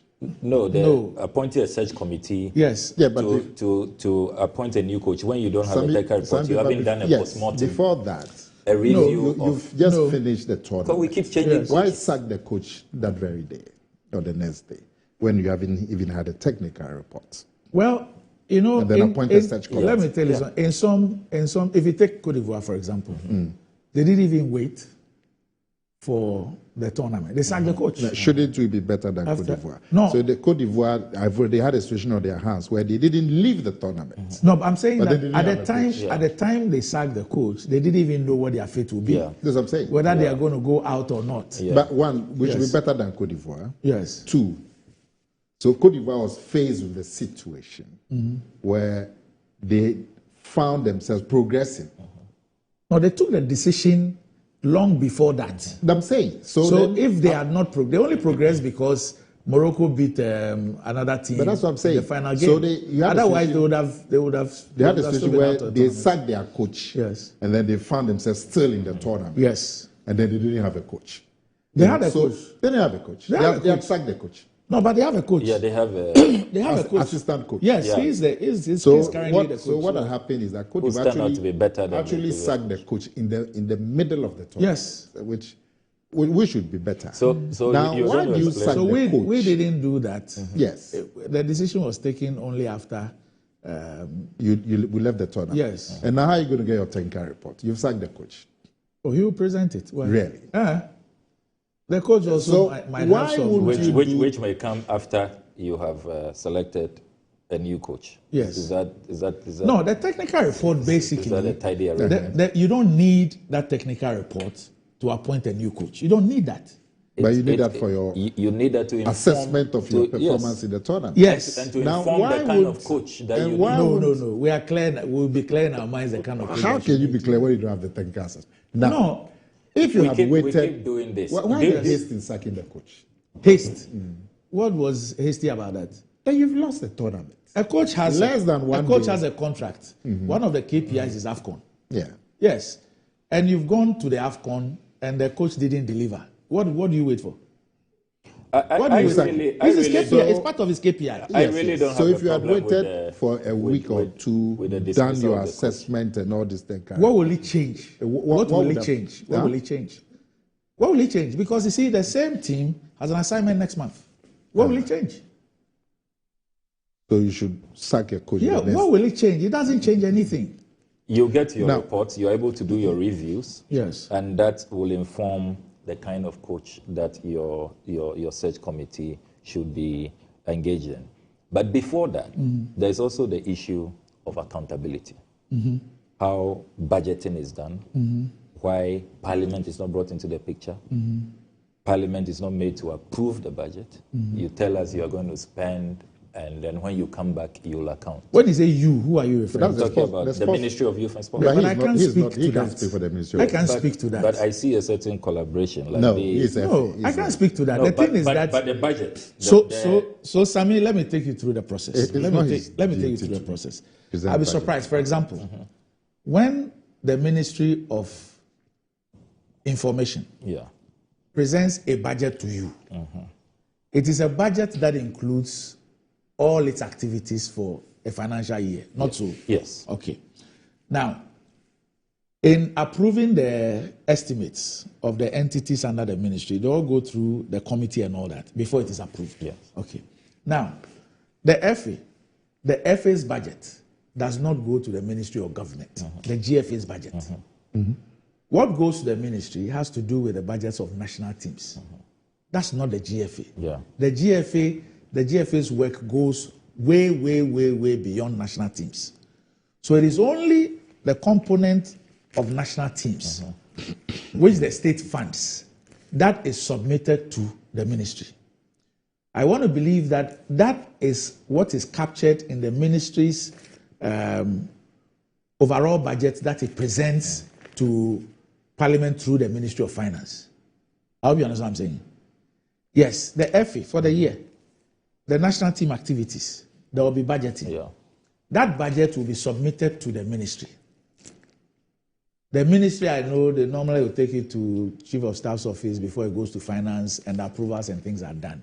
When it is done, it is not as if the budget that the GFA sent is 2 million, the ministry gives 2 million cedis to the GFA or pays 2 million to the GFA's account. The ministry itself has its finance people who are known as the purse holders.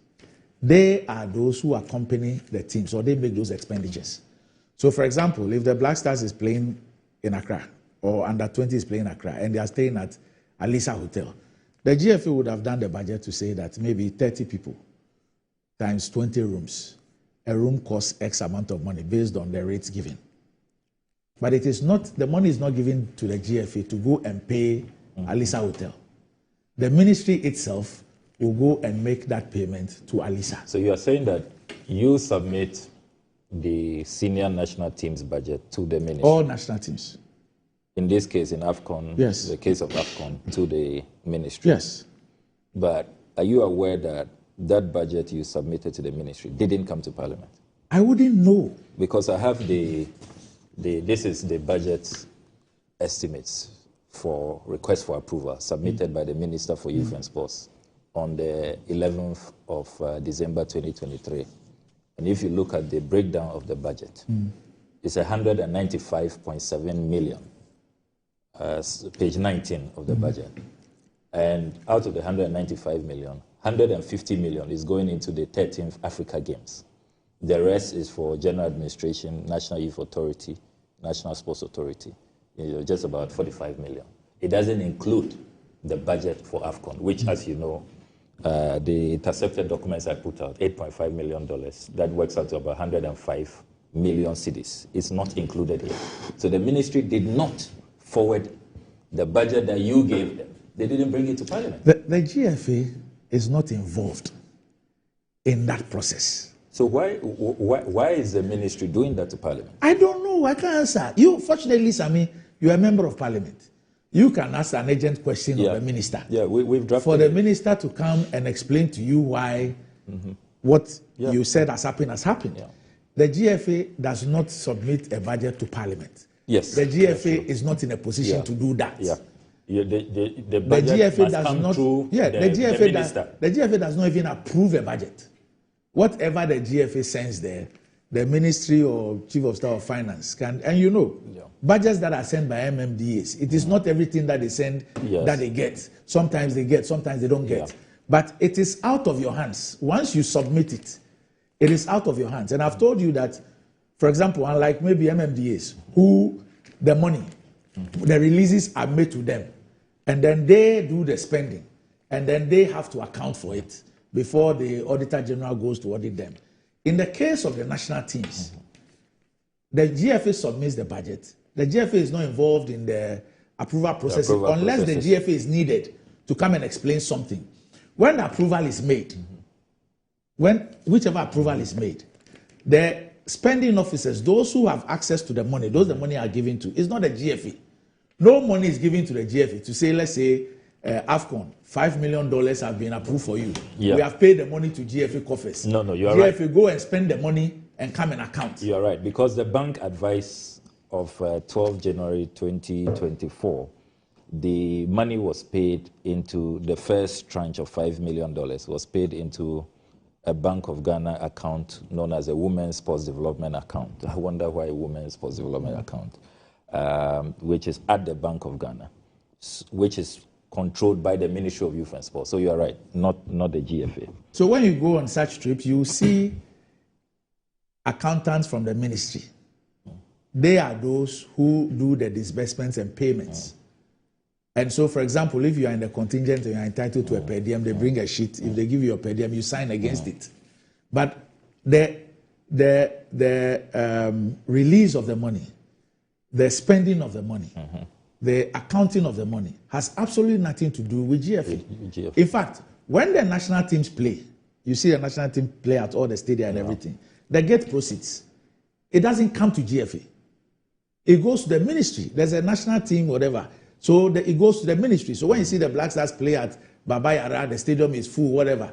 How much is realized at the stadium? We don't know. And not one city comes to the GFA. It goes to the ministry. That's how the thing works. Yes. So can you shed some light on the $8.5 million? Is that what you presented to the ministry? I don't know. I have to check with the FA. I have to check. And I'm sure what you have does not have breakdowns. But I can tell you that from experience, I can tell you that normally bonuses will constitute about 60 to 70% of what you see in the budget. Bonuses. This our bonuses model. Isn't it time to review it? Is it the quantum or what? Even how we go about it. It's as if patriotism really has been, made secondary and sidelined. I'm sure you know the South African model. So which one is that? So they tell them, if you leave the trophy, this is what is available for you. Go and work your way to the top. And really, they just get per diems. But the actual, bonus will come only when you have met the target that they've set for you. So if it's a semi-final or if it's a final, you leave the trophy, then you get. So I have read that model. Yeah. I'm yet to cross-check whether indeed it is true. Even if it is true, this will be perhaps the first time that South Africa is deploying that. If it is something that we want to look at, we can look at. I think that it's open. We can look at the discussions about this. So we can look at all those things. There are different ways of looking at it. But the truth of the matter is that what you've agreed as the bonuses, whether it's in negotiations with the players and government and FA and ministry and everybody, is what is there. And that constitutes sometimes close to 70%. The bonuses. Yes. Yeah. Well, in this, the breakdown that the finance minister provides here in his 12 January 2024 letter, preparation for the tournament alone is about 15.3 million. Cedis. Yes. Yes. The few days. I think when you guys went to Kumasi. No. So you'd realize that this budget was prepared with South Africa as a training destination. The issue of switching to Ghana was a last minute. Yeah, but this letter is dated 12 January. No, you don't get me. This is the release or whatever. But the budget, which was prepared, what I'm sure they were discussing, which is led to the approval, the preparation would be the South Africa one. That would be the budget. So if you look at South Africa, even after the minister was writing a few days to the tournament. Yeah, I mean, you have worked in the government. We are not getting value for money. No, I'm saying that you have worked in the government machinery before. You know how things work and the bureaucracy and all that. Then, unfortunately, it's not for me to explain that. But what I'm telling you is that the budget for preparation will be the budget about the South African trip. So the air tickets you're buying, the hotel accommodation for the period, the training facilities, medical, whatever. That's what will constitute it. So if you are no longer going, no, just why Sammy, just hold on to the controller to release this? No, Sammy, just hold on. I've told you that that answer must come from the ministry. It's not. Yeah. But the truth of the matter is that if this is what you budgeted, there is the budget and there's the actual spend. Yeah. So at the end of the day, when they go to account for this, they would account on the basis of the stay in Kumasi, how much it cost. That is what they will account for. So even if 15 million cedis was released to them, and what they actually spent in Ghana was less than that, the accounting for that will determine that. And if money has to be returned to chest, it will be indicated. Not so. Yes. That's what must happen. I mean, then air transport and fair. So if you look, if you look at the budget that you were talking about, I'm sure that the budget will be from preparation up to the end of the tournament. So if you got out from the first round, what it means is that whatever you budgeted, 1/16, quarter-final, semi-final, final, will not have been utilized. And therefore, if that money had been released to you, it will come to chest. We hope. And this year's AFCON has one more level. Previously, we had 6 levels. So you play the 3 group games, go to quarter, then semi and final. That's 6 games. Now, because we have expanded to 24 teams, there's one more layer. So there's now a 1/16 level. So you're now playing 7 games instead of 6 games. I hope you understand. Yes. Yeah. I mean, look, the Ministry of Youth and Sports has a lot of questions to answer. And you see, this lack of transparency and the illegalities, you know the right thing to do. You must present these amounts, these budgets, to Parliament for approval. What did they do which was illegal? Going to spend without parliamentary approval. The Constitution is clear. Our public financial management. If they spent from the contingency, will it still be illegal? If they did, will it be illegal? You see, I just want to learn. Again, you see, you must specify which contingency. So you see, if it's a contingency fund, you need the approval of the Finance Committee of Parliament. Okay. What Ken Oforiatta has done is to creatively create a contingency vote, which sidesteps Article 177 of the Constitution. So if the funds were released from the contingency vote, then he can continue to get away with that. But it is still unconstitutional under Article 177, because what we should have is a contingency fund where these releases come from. But you see, best practice. Look, Zambia, they presented Zambia presented their budget to their parliament. So let me ask you something, Sammy. $2.1 million. I have never seen. Namibia. Educate me on this. Both you and Nana, I was in parliament before you. You have also been in parliament for a while. At least from 2006, we've been going to the AFCON consistently. Even the World Cup, with the exception of 2018, when we didn't qualify, we've been going. Do we have these budgets brought to Parliament by the Ministry of Youth and Sports for a separate treatment and approval? Have you ever seen anything like that? That the ministry brings a budget just for a competition, for it to be approved? Have you ever? Because I've never heard of that. I normally will hear of ministers coming to answer parliamentary questions on some of these things. Well, if you look at the Hansard of 11 February 2015, they appear to... 11th February? Yes, 2015. I think this was during the time of the Honorable Mahama Yariga. He brought a statement, a full statement on the on the expenditure and accounts. That was after? Yes. That was after. If you check the date. But Parliament had been told of the amount, the figure. and then later he came to accounts. Yeah, but they didn't bring it to Parliament for approval. That was just what I was trying to, because you have the. I was saying that ordinarily, I would expect that the budget will be program of activities for the entire year. Yeah. So when the ministry is presenting, the Ministry of Finance is presenting the Ministry of Youth and Sports budget, it will then include all the activities for the year, which will then cover this.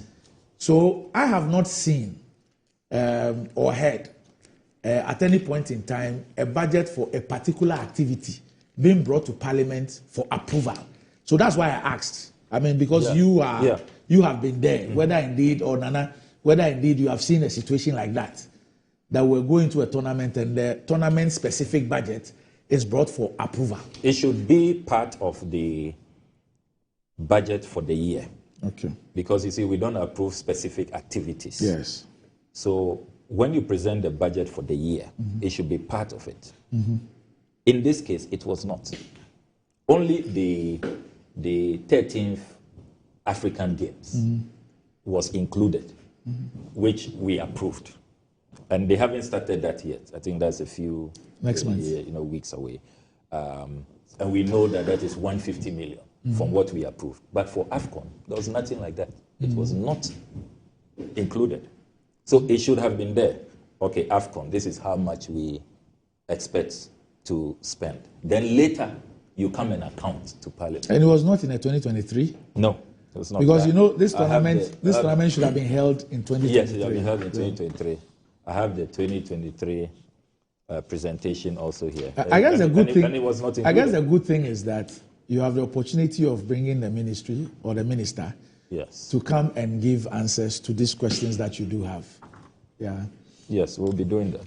Okay. We'll be doing that. This is the 2023, and it's not. It's not here. It's not here. We must really overhaul the sector, and I'm sure you agree with us. I was shocked going through the documents that they presented to Parliament, and they themselves admit that Ghana doesn't have a national sports policy. They are now formulating one. Can you believe that? National sports policy. So all these new coaches we keep bringing, you set up technical committees, you give them mandates. How does it fit in the nation's sports policy? Where should we be in the next 5 years, in the next 10 years, in the next 15 years? So we're just grappling in the dark. You see what other countries are doing, even in terms of facilities management. You know, a few weeks ago, that Ghana didn't even have a FIFA certified pitch. I was scandalized when I read it. Why? So what have we been doing? We don't invest in infrastructure. We don't maintain infrastructure. That's the truth. Why? We don't do that. Why? We build stadia. So we don't even set aside money for maintenance of the same stadia. But that is linked to developing your talent. Yeah, but I'm saying that the truth. Where would they train? The truth of the matter is that. And then suddenly you expect that when you go for international tournaments, you do well. So Sammy, the truth of the matter is that we do not invest in infrastructure. It's incredible. The whole of Greater Accra, in fact, if you take the entire country, I think that the two places where you have track and field, let's say athletics, you can have athletics, is Cape Coast and Babayara. Have you seen Elwak? It's gone.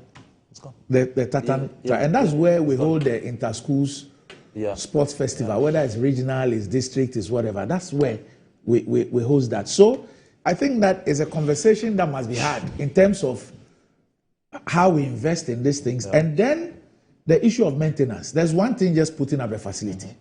But you finish putting up the facility, you don't think about maintenance. You don't set aside money for its maintenance. But you expect that the facility would be able to maintain itself.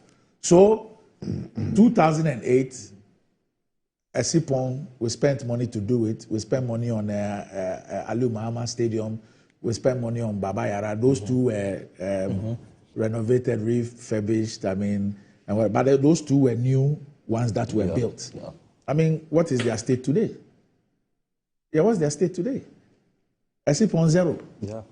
And then we keep trying to do some of these facilities and all that. So I think that we need to. And we need to really have a serious discussion about this. I mean, Cote d'Ivoire have spent billions. Yes, about €1 billion or so, just to host this tournament. Yeah. I mean, the training facilities they built alone, 1,500 capacity, it was about 24. So even the teams that went, they didn't have to share a training facility and all that. I'm sure that they would also put in place a serious maintenance regime to ensure that whatever has been invested will not go waste. Yes. The maintenance regime will come with commercial use of the facility. Yes. So that the facility will pay for itself. Can pay for itself. Yeah. But what about the Boteman Stadium and the Legon? For the Africa Games. So that's for the Africa Games. Yes. What I read suggests that Boteman is on course.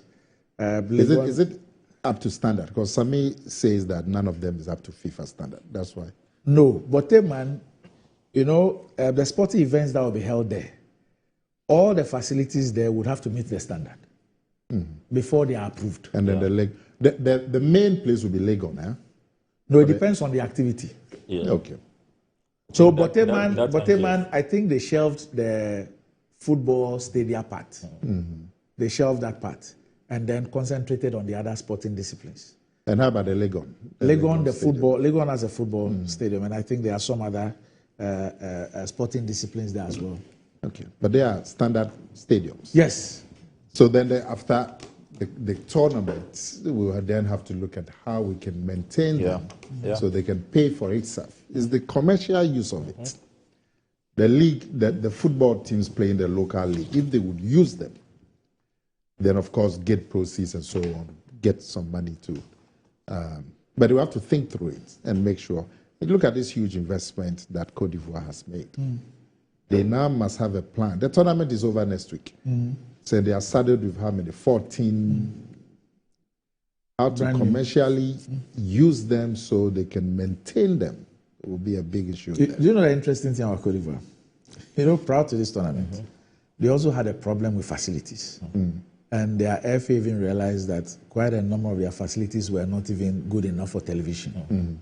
So for even at the Premier League level, what they did was to create what they call game centers. So you can have one particular place that they think is fit for purpose, and you have like 4 teams all playing their games at that particular stadium. Now with what they have done, they'll now be able to spread them out and all that. But I'm sure that they would vote some money for maintenance. No, because you see, you can't go and put in €1 billion and not set aside something for their routine maintenance every year. Yeah, but that routine maintenance would have to come from somewhere. Yes. I mean, you are not, otherwise you just be throwing good money into it. So it's the commercial exploitation of the facilities to generate income that then allows you to vote money for. But this business about the budget, well, I think, what we have to look at beyond the issue of accountability, if some of these things, they are public expenditure, if they should come to Parliament, I'm sure maybe next year, if there's a major, or the African Games that is coming, it should be possible for the Committee of Parliament dealing with sports to invite the Ministry of Sports, come and brief them about the arrangements for the Africa Games. They have done that. They briefed the committee, including budgeting and all. Yes, and the budget, but it didn't come from Parliament has approved. But so the AFCON they did it. But I think what we should be looking at is that because you were worried about the budget, the 8.5, and Randy is saying that.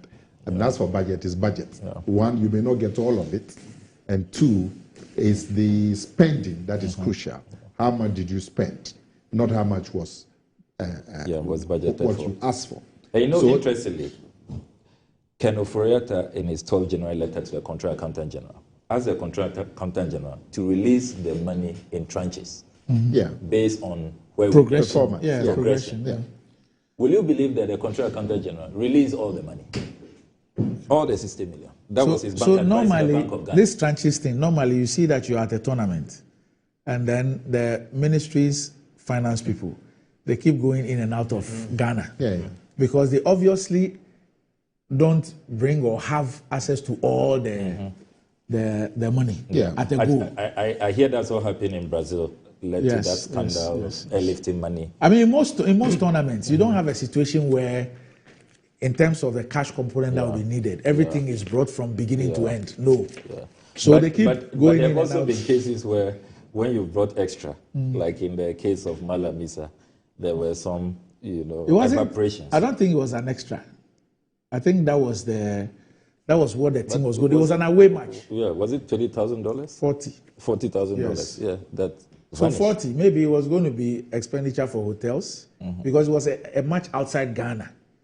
And I don't know why there was no purse holder. Normally you have a purse holder taking this along, not the... Because... Yeah, but why release all the funds? And who told you that was all the funds? No, the 40 could not have been for... No. I'm talking about the AFCON. So that one you must ask the controller, yes, the accountant general. Yes, one of the issues. I'm sure maybe he was busy with the primary, so he didn't... He wanted to deal with the issues quickly. But the accountability... I just hope some didn't go into the primaries. The accountability, he lost anyway. Yes. The accountability... Why would Charlie? He was somebody must lose. After all this wahala, you will resign. You will resign. Against Supreme Court it is true, it's not true, this, that, then you go and lose on top.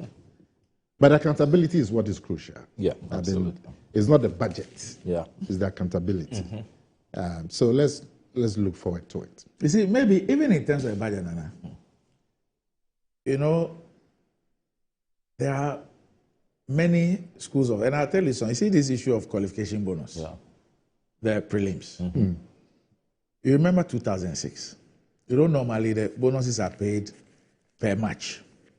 So 2006, Egypt, AFCON. It was also disastrous. I think it was Zimbabwe that kicked us out. We couldn't beat them. And we won one game. We went to the World Cup. Yes. In Germany. Yes, we won one game, but we couldn't qualify. Meanwhile, we paid winning bonus for that one game. So that's where the issue of the rationale behind bonuses came up. Yeah. That look, you pay bonus on the basis of success, so a set target achieved. Yeah. If in the group stage, your target is to qualify for the next round, then you cannot be paying per match. Because just like happened in 2006, you can win one match and not progress. Yeah. And what will be the basis for paying the bonus? So you should regiment the payments. So that's where the issue of qualification bonus from the group stage came up because of the 2006 experience. That look, the objective is to qualify from the group to the next stage. And so what you rather need to do is that if you say 5,000 cedis per game, what we want to do is to qualify. So qualify, if you qualify with 3 victories, you qualify with 2 victories and a draw, 3 draws, 1 win, whatever. Once the qualification is achieved, then a bonus is paid. If you move from the group, it's each match on its own. Yeah. So then you can come back to the game and game and game. Right. And so you will see that in the first round, the bonus looks like big because it is many matches. 3 matches put together. Because if you don't qualify, there will be no sense. You win a match and get a bonus, yet you don't qualify. Why should the bonus be paid when you have not achieved the winning bonus? And the objective is that we get out of the group. So rather pay a qualification bonus. You qualify out of the group, and then we pay a bonus. Yeah. I'm sure and then look, talking about bonuses, the documents I'm reviewing here, why is it that officials, even Ministry of Youth and Sports officials, directors, are all benefiting? Why?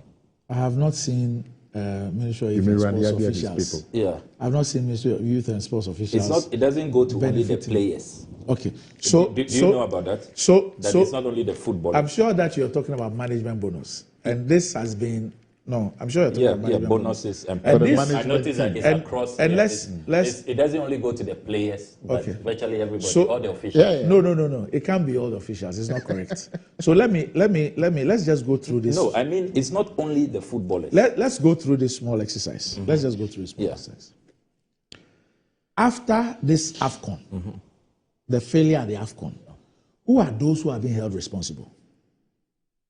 The failure at AFCON. Who are those who are being held responsible? It depends on who is speaking. I'm Yes. holding everybody Well, from the Ministry of Youth and Sports. Yes. Everybody. The one who has been sacked is the the fact that coach. we don't even Yes. have a sports policy and all of that. I'm holding. No, I'm just saying that we've failed. Some people are holding the coach. I think the FA is trying to do that to heap all the blame on the That's coach. not true. You I mean, know, he was signed to deliver. He had a KPI. He didn't deliver. But it's only the coach who was taking the fall. No, I'm saying that the employer. Yes, the employer is the FA. Yes, the So employer FA is employed the responsible. coach and gave the coach a KPI. Yeah. He hasn't met it. So a decision has been taken by the employer. Yeah. It does not mean the employer, the FA itself, has issued a statement taking responsibility. But the truth of the matter is that the FA has a mandate. Belatedly, I'm sure you advised them to. You apologize. It's the FA. You apologize as an individual. No, I was on Many TV. days, we were pleading with the GFA boss that instead of going to set up committees and first apologize, account for how you are spending. So we've gone past that. I just wanted to establish something. That after this failure, who are those who are being held responsible? The management. People are holding the management responsible. Yeah. Some are holding the coach responsible. Some are holding the players responsible. Not so. Yeah. Okay. Yeah. Now, if these are the people who will be held responsible when things don't go right, when things go wrong, things go well or right, and we are rewarding, why must we leave The management out? If you will hold the management responsible when things don't go well, why will you leave them out when things go well and you are rewarding? You see, it's about how we define reward systems. Is that the only way we Maybe can I will. Currently, as we speak, the reward system is a bonus. If we want to take a second look at the reward system, that is a completely different discussion. I don't have a problem. We should take We a can second look. look All at I am saying is that you have a group of people made up of players, technical team, management. When there is failure, as we see today, management is being held responsible. Technical team is being held responsible. Players are being held responsible. But we are saying that when there is success or there is the need for reward, because you see, one part should be left out. But you see, that balloons. You know, our if we had gone past the group stage, the bonus here, as approved by the finance minister, would have been $3.7 million. Meanwhile, I check, Angola paid $800,000. I thought for the bonuses. $3.7 million to where? Yes, to qualify. I mean, if we go past the 116th stage, it's not correct. And this is for bonuses. It's not correct. It cannot Bonuses be correct. alone. Yes, It's not possible. yes, No, it's not correct. it's here. You haven't seen the document. I'll forward No, it to you. it's not correct. So bonuses for 116th, bonuses for quarterfinals. Yes. You have $3.7 million. For quarter-final, Yeah, 1/16th. quarterfinals. Just 2 games. And then there's Semi-final and final. No, just then there's semi-final and final is separate.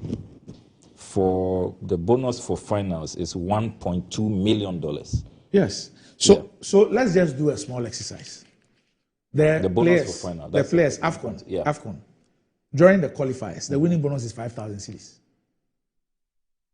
For the qualifiers, $5,000. Sorry, $5,000. 3 games. No. The qualifiers, not the competition. Okay. The qualifiers. The winning bonus is $5,000 Per player. And then the technical team. The technical team, how many are there? Normally 12, 13. Yes. You have like 2 equipment officers, you have video analysts, you have the technical. The face of football has changed. The mazes, physiotherapist, team doctor. You have maybe 4 or 5, 4 coaches. You have a video analyst, you have a team doctor, you have a physiotherapist, you have a mazes, you have the equipment officers. All of these make up the technical team. And they take the same amount. I think it's graduated. It's graduated. I know it's graduated. There are some who take the same. And the head coach takes twice the players. The head coach takes 2 times that of the players. So that is where you see level of responsibility. So he takes 2 times that of the players. Now, if you took just the qualifiers, it's $5,000 per player. In the competition, the tournament itself, I found out that it was 8,000. The competition itself. The qualifiers that we played was 5,000. The competition itself was 8,000 for the group stages. So 8 by 3 is 24,000. So if we had qualified from the group, it would have been 24,000. In the case of the coach, 48,000. Now, if you take the players, let's say 27 or 25, in the technical team, let's say 40. 24,000 times 40, that's taking you to $1 million. That alone takes you to $1 million. And that's why I told you that you will look at all these monies, and I've not seen the total. You haven't brought in the management team. Yes, because I don't even know if anything was approved for the management team or not. So let me use myself as an example.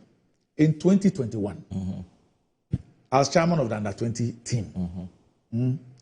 We went to the WAFU, which was the competition to qualify for AFCON in Benin. Even that one, they didn't even give us a purse holder. So we didn't even go $1. And we qualified for the AFCON, which was held in Mauritania. I led the team to Mauritania. The winning bonuses that were paid, no management member was paid a winning bonus. We won the AFCON in 2021. When we came back and the president was giving the reward, which is on top of the winning bonus, the president then gave the players $10,000 each and then gave the management $5,000 each. I hope you understand what I'm saying. I am sure that that tournament, if we had failed, you hear Randy Abbey everywhere. I will be personally held responsible. Keto Kreku will be personally held responsible, and we would have to be explaining why we did not succeed. So my point is that if there's a reward system for success, the people you hold responsible when there's failure, must they not be part of the reward system when there's success? It's just simple. You cannot say that I will hold you. It's a fair point. You can't say that I'll hold you responsible. But it is the model. But you don't get the it. model. Yes. Is a model. Responsibility allowed. It's a model for the reward system. People will say that, don't look at the private sector and all that. But I'm saying that if you are going to hold people responsible, you hold players responsible for failure. So when there's success, you reward them. You hold the technical team responsible for failure. When there's success, but when you hold the management team responsible for failure, but when there's success, you say, oh no, as for you, dear, no. Keto Kreku, when we went to Qatar, and the management committee members, the checks were written to them in their names. No check was written in the name of Keto Kreku, because he is not one of the members of the team. But who will be held responsible? So I'm just saying that sometimes we need to be a bit less emotive and have a fair discussion of the issues. If we think that our bonus system, we ought to look at it. We think it's too much, and this is not a new debate. No, it's not new. We think that, look, let's take a second look at it.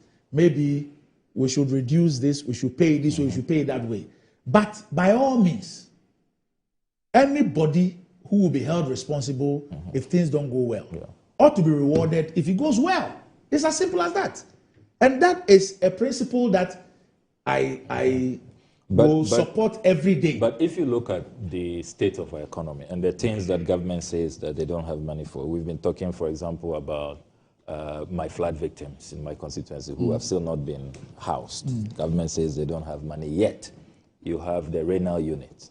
Government couldn't raise 4 million. 19 people died. Don't you think these quantums, it's time that we review them? I have absolutely no problem. The quantums are just... No, Sammy, I'm saying that I have absolutely no problem. If the discussion is that, look, let's review our bonus structure. I hope you understand. Yeah. So the stakeholders, you have FA, you have players, because in the negotiation, you always have the players in there. Say that, oh, look, we cannot, as a country, continue paying these bonuses. So let's take a second look at it. How do we take a second look at? What do we agree at? That is a discussion that we can have every day, and indeed we should have. There's absolutely no problem with that. But I'm saying that these are the agreed sums.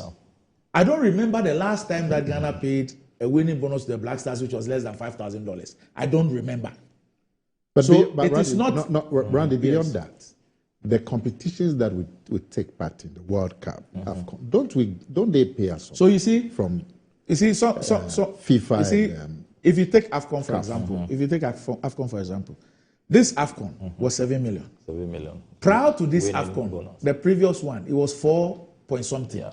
Prior to that was some 2 million or something. Yeah. In fact, up until I think 2012 or so, CAF was not paying anything for AFCON. Yeah. So the 7 million is when you win the when you win, the winner when you gets that. Trophy. Yeah. But if you don't win, so it's graduated. So yes. For the semi-finalists, for all those who appeared in the tournament, they got 700,000. That's the base. Dollars. Yeah. Yes, that's the base. Then we lost. No, we got 700,000. I mean, in terms of our expenditure. Yes. Oh, of course. So the point I'm making to you is that when there was even zero, we were going. We were spending money. We were, because the motivation for playing the tournament is not that it's a business. There's this. So we don't make that kind of a. Even the World Cup. If we had gone to the World Cup earlier, like the other African countries, at that time there was nothing like a monetary benefit which will be more than your expenditure. You know, so those are some of the things that we also need to appreciate. Yes. And why are we still spending so much on supporters when the Jamafel Commission, for example, discouraged that? How much did we spend on supporters? You're asking the wrong person. How much did we spend on supporters? The Qatar World Cup. First of all, there's the need. You see, Sammy. Airlifting of supporters from Qatar to Ghana. It costs us 5.3 million. First of all, if you look at the AFCON, you would see nationals of almost every country there. Whether they were mobilized internally or they were brought from their countries, we can find out. Yeah. The mode of financing those things, I don't know. Whether it is the state which is financing those things, whether they raise money from corporate Ghana to do those things. From what they told Parliament on the World Cup is the state. Yes. I'm not talking about Ghana.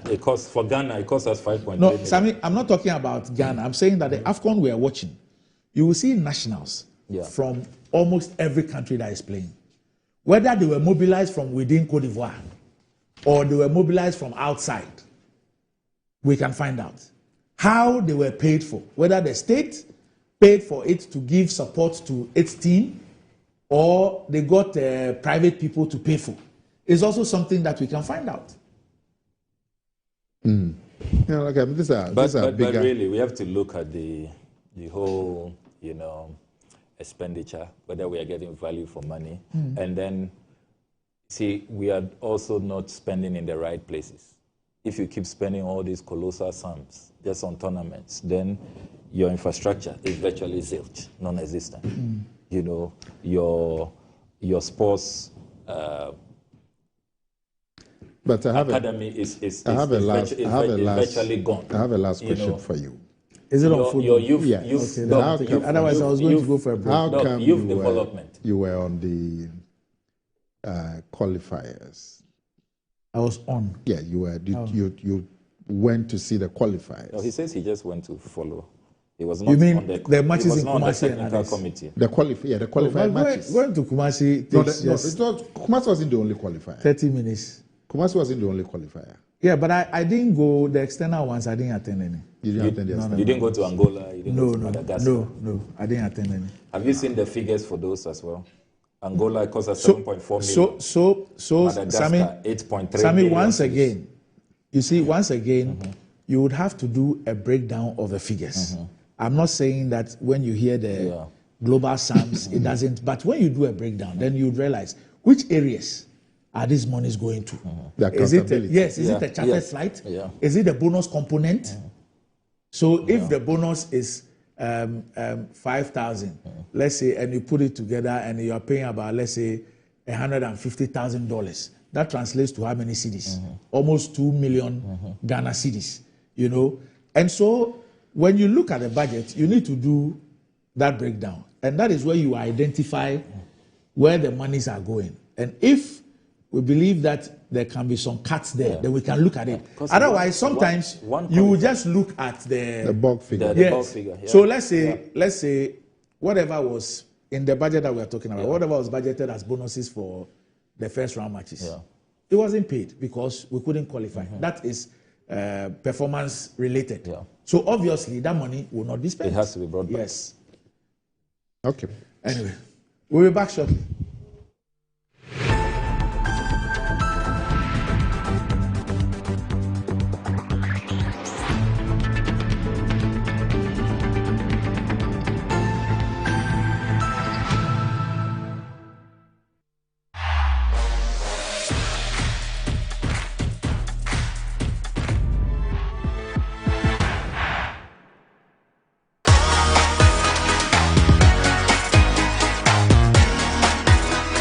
MTN.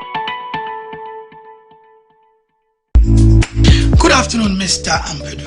Good afternoon, Mr. Asari. How is business doing? My business is collapsing. Why is your business collapsing? I sold my products and services to my clients on credit, and my debtors are not paying their debts. Have you heard of Rosic Consult Limited, a debt recovery company operating in all the 16 regions of Ghana? Not at all. Mr. Ampedu, all you need to do is to contact them on their customer service line. I recommend Rosic Consult Limited, a debt recovery company to financial institutions, businessmen and businesswomen, other companies, and also individuals. Rosic Consult has 98.4% debt recovery rate. We have professional debt recovery managers. You are assured of swift debt recovery. No recovery, no commission. For Rosic Consult Limited, no more write-offs. And we pre-finance the recovery ourselves.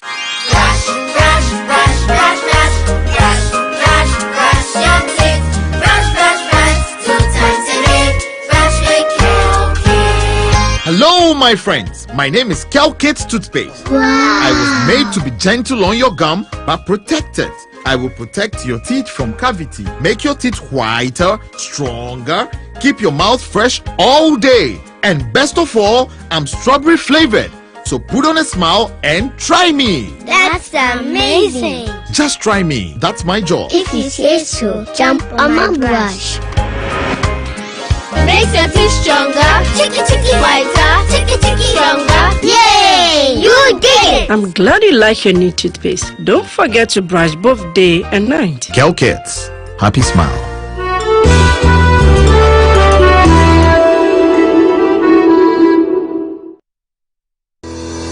Enjoy the fruits of your labor, they say. But as humans, aging and physical infirmity stands our way of enjoying our mansions and homes. It often becomes challenging, if not impossible, to use our stairways day in, day out. With portable American pneumatic vacuum elevators, PVs, you are assured of unlimited enjoyment of your mansions and homes. It's a self-supported elevator for vertical movement of humans and goods at homes and offices. The original comes in 3 custom-made models with wheelchair accessibility. Call it luxury, but it's a necessary imperative for vertical mobility. Do not let aging or infirmity limit you. Get one for your easy vertical mobility at home. It's affordable and can be installed in just 3 days without modification to your existing building. It's however easier to incorporate it at the construction stage. We also have traditional Fuji elevators and escalators for your high-rise buildings and malls. Visit Lifts and Elevators Company Limited at Sakumono for your elevators nationwide. For free consultation to call or WhatsApp us on 0200-535-515. Lifts and Elevators, the elevator people.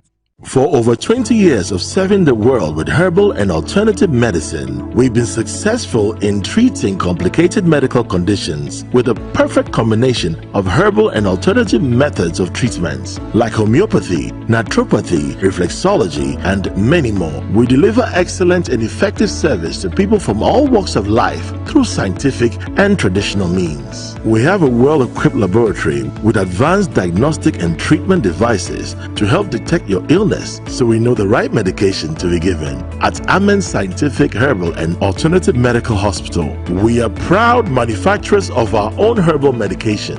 Our zeal and passion to save lives with our patients at heart and outstanding achievements since 1996 has won us several awards. That is why we say, go herbal, go Amen. We are located everywhere in all the regions. Amen Scientific Herbal and Alternative Medical Hospital. Allahu Shafi. God is the He.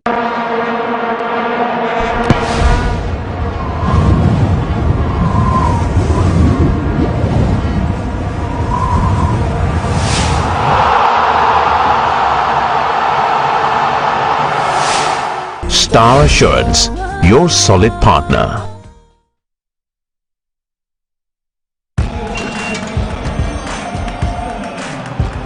We are back, bringing you the latest lineup from Betway. Betway starts strong with their front two, with Free Play Friday and Swipe Bet. In the middle, you've got all the control with Cash Out and Build a Bet. Plus, with Win Boost, you can boost your sports bets. At the back, they have Smart Picks and the Partial Daily Jackpot. You always get way more with Betway. These adverts have been vetted and approved by the Gaming Commission of Ghana. Bet responsibly, no under 18. Terms and conditions apply. Betway, get way more. Customer. Nadabena minka me papa. Me try 10 Ghana. 10 Ghana. 10 Ghana cedis. Nano no dia, sana obenya. 10 Ghana cedis no. Me dia. Me 54,000 Ghana cedis. 54,000. 540 million. Yeah, the one na me ka me die hu skasa. Yeah. Ene na giga ade tena we. Tena wa boki. Draw no na asase no. Mami me volume.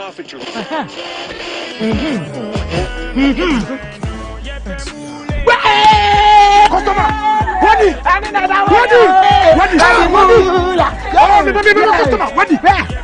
one of our daily lucky winners. Dial *946# to play now. Or you can also play online at www.gamepackgames.com. Game Park is regulated by the National Lottery Authority.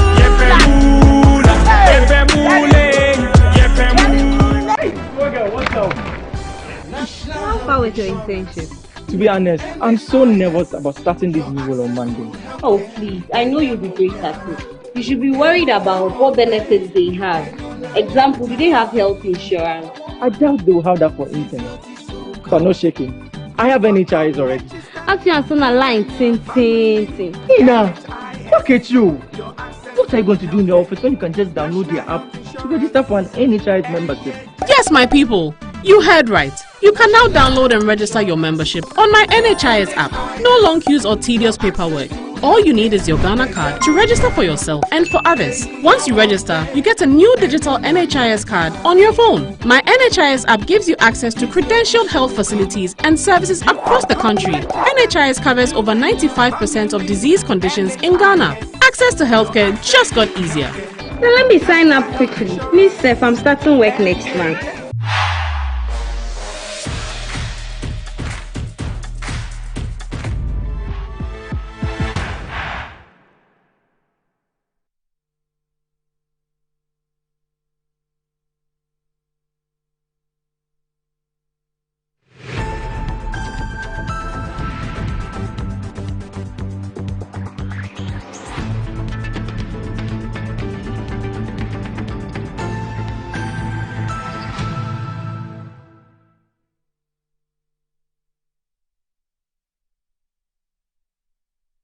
As this is Good Morning Ghana live on Metro TV, still with me on the show. I have Nana Akomia and Samuel Kujatua Blakwa. But what does wealth mean to you? Do you want to live like a tycoon? Remember, us got the mola, got the power. Ghana's newest lottery game draws live on Adom TV at 9 a.m., 12 noon, and 6 p.m. daily. Now pick up your phones, tablets, and computers and download the Game Park Games app on Play Store. You can also play on their websites, www.gameparkgames.com, or by dialing *946# on all networks. Just choose 4 numbers from 0 to 9. It's easy to play and easy to win. Charlie, make we play this game and make some mola. Nobody beats our odds in Ghana. Game Park Games, more mola, more power. This game is regulated by a National Lottery Authority and is not for persons under 18. Play responsibly. And Ayesoko, Betway's cash out just go way better. Enhance early partial and auto cash out feature lets you cash your bets out early, cash out a portion of your ongoing bets, or even set your bets to cash out automatically. All this to give you way more control over every thrilling bet you place. Sign up today at betway.com.gh. Terms and conditions apply. This is regulated by the Gaming Commission of Ghana and it's not for persons under 18. Betway, get way more. Now, charcoal has essential medicinal properties that help remove toxins from our bodies. The natural absorptive property of charcoal helps to remove the bacteria that produces bad breath in the mouth, hence giving you a fresh breath. Kel Charcoal toothpaste has been formulated and produced under strict hygienic conditions with all the necessary production protocols and has been approved by the Food and Drugs Authority. Constant use of Kel Charcoal toothpaste gives you a good fresh breath Whiter teeth reduces dental plaque, makes the gum healthy and strong, prevents cavities, upset stomach, hangover, and so on. Kel Charcoal toothpaste is recommended for adults and children from 6 years. Kel Charcoal toothpaste for white teeth and fresh breath all day long. This is another quality product from Samara Company Limited. Kel Charcoal toothpaste, happy smile. And drink Angel Cola, which is your key to enjoyment. Now you're ready for something refreshing, great tasting with excellent flavors. You've got varieties to choose from. Angel Orange for that special occasion, Angel Mango, Angel Peach, refresh your mood, Angel Apple Lime.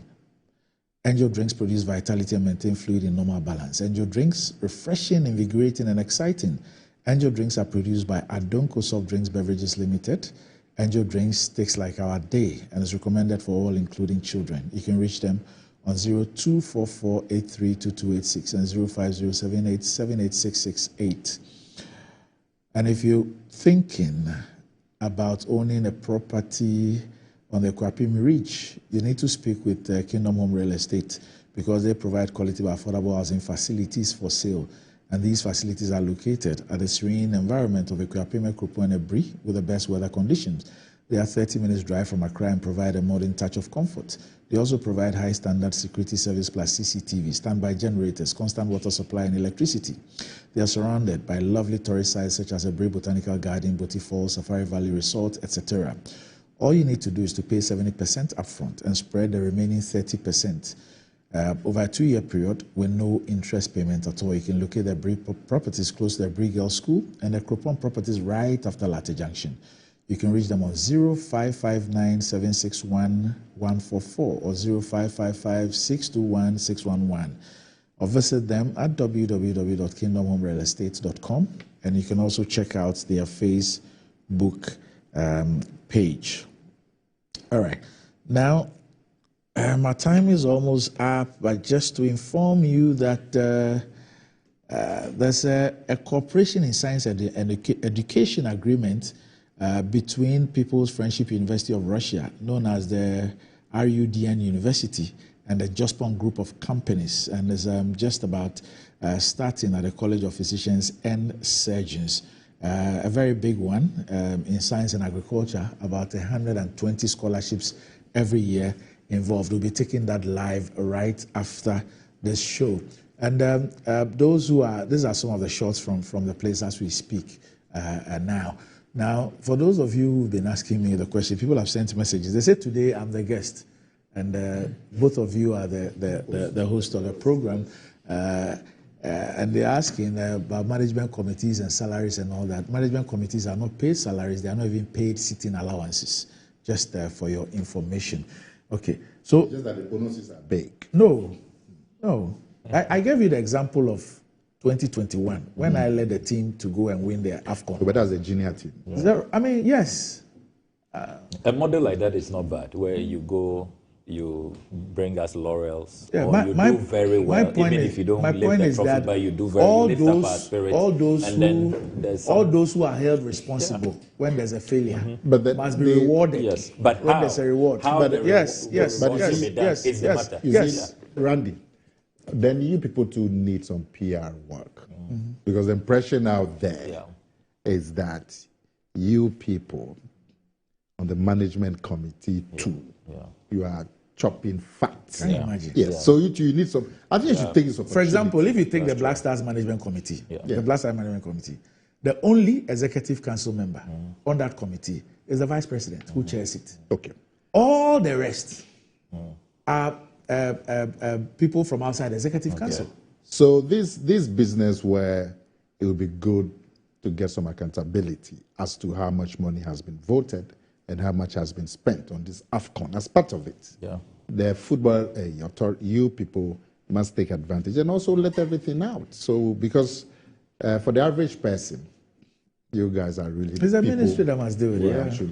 Anyway. Let me just assure the good people of Ghana that the NDC caucus in Parliament will be filing a motion when the House resumes on Tuesday to have an inquiry into this whole affair, considering that it's been very difficult to get information from the Minister for Youth and Sports. He has not treated Parliament fairly and has not respected has he been invited? Our laws. He should have done this during the budget process. He didn't. So we will have an inquiry. We'll file a motion. During the budget, he didn't present estimates for AFCON? No, he didn't. The estimates he presented, AFCON wasn't included? At all. I have all the estimates here. What was included? And it was not in 2023 too. No, it was not. Because like I said, the tournament should have been held in 2023. That's why everybody was asking. Journalists, if he had presented, would have known. Remember, sports journalists, this budget for AFCON became like a nuclear code. It's always been. It's always been. Black Stars budget. It's always been. Yeah. So it shouldn't be. It shouldn't be. It should be part of I mean, what is the mystery? Yeah, that's how it's been over the years. And that is what feeds into perception that people have something to hide. It's not helpful. So we will get to the bottom of issues when the House resumes. Let me quickly send out special gratitude to Her Ladyship, the Chief Justice of the Republic, Her Ladyship Gertrude Nana Esaba Saki Tokonu, for her visit to our constituency yesterday. She led the judiciary to present. You recall that some weeks ago they presented dummy checks to us. They invited my chiefs and I, that they had made some contributions, the judges and the judicial service staff, amounting to 125,000 Ghana cedis. Very, impressive effort, particularly in these harsh economic times for judges to, because it's not their budget, it's not from their budget, they are personal contributions, from their own pockets. So it's an outstanding maybe it's not that harsh. And we have to commend You agree that maybe the situation is not as harsh as so yesterday they fulfilled their pledge. They presented 1,000 bags of cement and then 2 giant polytanks for a borehole project to support the MP Safe Alternative Housing Project. The good news is that we are almost done with that project. We are really painting now and doing the screeding. So we would commission it on the 10th of February. We want to thank all those who have come out to support us. We want to remind everybody that we are doing our best as local community leaders, but ultimately the government must wake up to its responsibility and come and construct houses for our people. This morning when the weather turned gloomy and it was as though we're going to have a heavy downpour, I was really, really, scared for my people. You have thousands still living in tents. And when it rains, these tents, the water just gets into the tent. It doesn't offer anything. You mean thousands? Yeah. At where? Mepe Degome. Bato Die. Agbetipo in Bato. Dofo Adidome. They're not living in classrooms. And Fojoku. So because education was suffering, we moved a good number of them into tents so that the children can go back to school. Yes. So Sekizito, for example, is back. You won't find any displaced person there. The students are back, and then other schools. So we still have a lot of work to do, but we want to thank everybody who is reaching out to support us. So the Chief Justice, the eminent jurists, and the staff. Haven't you spoken to the interministerial team? I have called the Volta Region Minister a couple of times, asking when they would have an engagement. And what does he with say? Us. He says that Dr. Lecha. Yeah, Dr. Lecha. He says what? Quite an affable man. I'm telling you. Yeah, very. But nice. he was there giving you some bags of rice, isn't he? The one that yellow butter curry. No, that's not him. That's Tobi Azagba of Mafa. That's a Mafa chief. Yeah. So when you ask him, have you met Dr. Lecha? Oh, my friend. Yeah, very nice man. So does he make you laugh? He's a great guy. Exactly what he does to me. Oh, you Dr. calm Lecha. down. Oh, no. We'll come and meet you. You wait. But so you mean government hasn't done anything concrete? No. On the ground? No project has started. Nothing. So please talk to your people for us. All right. It's okay. Nana, that for us. As the president told us, we know we didn't vote for him, but we pay taxes. We also get But the president has done a lot in the Volta region. I mean, you can't run away from it. Please list two. Oh no. If I list, you tell me I'm lying. Oh no, just list. Nana, we don't have much time. 2 seconds. Go straight to why are you harassing me?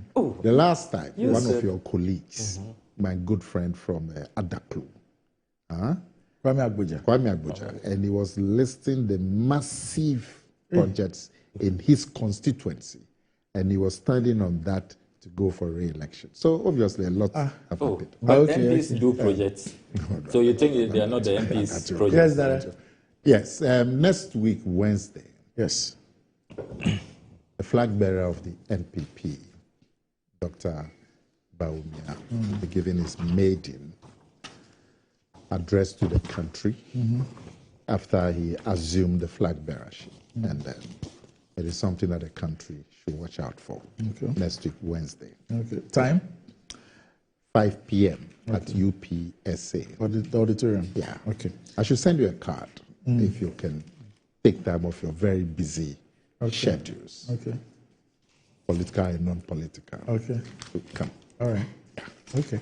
All right. So that'll be it for the morning's edition of Good Morning Ghana. But we're taking you straight to the College of Physicians and Surgeons, where there is an MOU signing ceremony, an agreement of cooperation in science and education between the People's Friendship University of Russia, known as the RUDN University, and the Jospon Group of Companies. And it's about 120 graduate level scholarships per year for the next 5 years. Huge. So we're taking you now to the College of Physicians and Surgeons for that ceremony.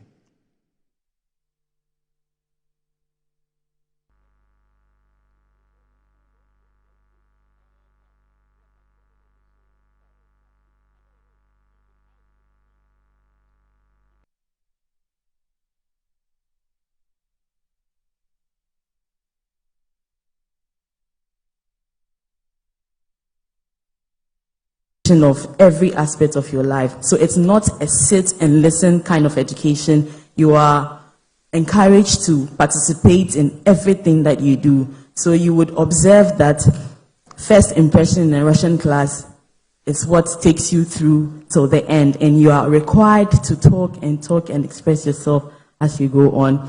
So there are things that are in place to make your life easier as a student, whether you're a citizen of Russia or not. And one of them is the transportation, where you are, as a student, you are given a discount to your transportations, and then it carries you throughout, and you don't get to pay as much as you have to. Okay. Okay, so the all-seeing eye, I'll continue talking about education or academics. So you have your Russian teachers having all-seeing eye, because they somehow know, and any time of the day when you've done something wrong or you are not being very cooperative in class. And there's the Ivan Ivanovich syndrome, where the teachers often use the name Ivan Ivanovich as a placeholder, which gives an example of explaining concepts. It's a go-to generic name. So generic name.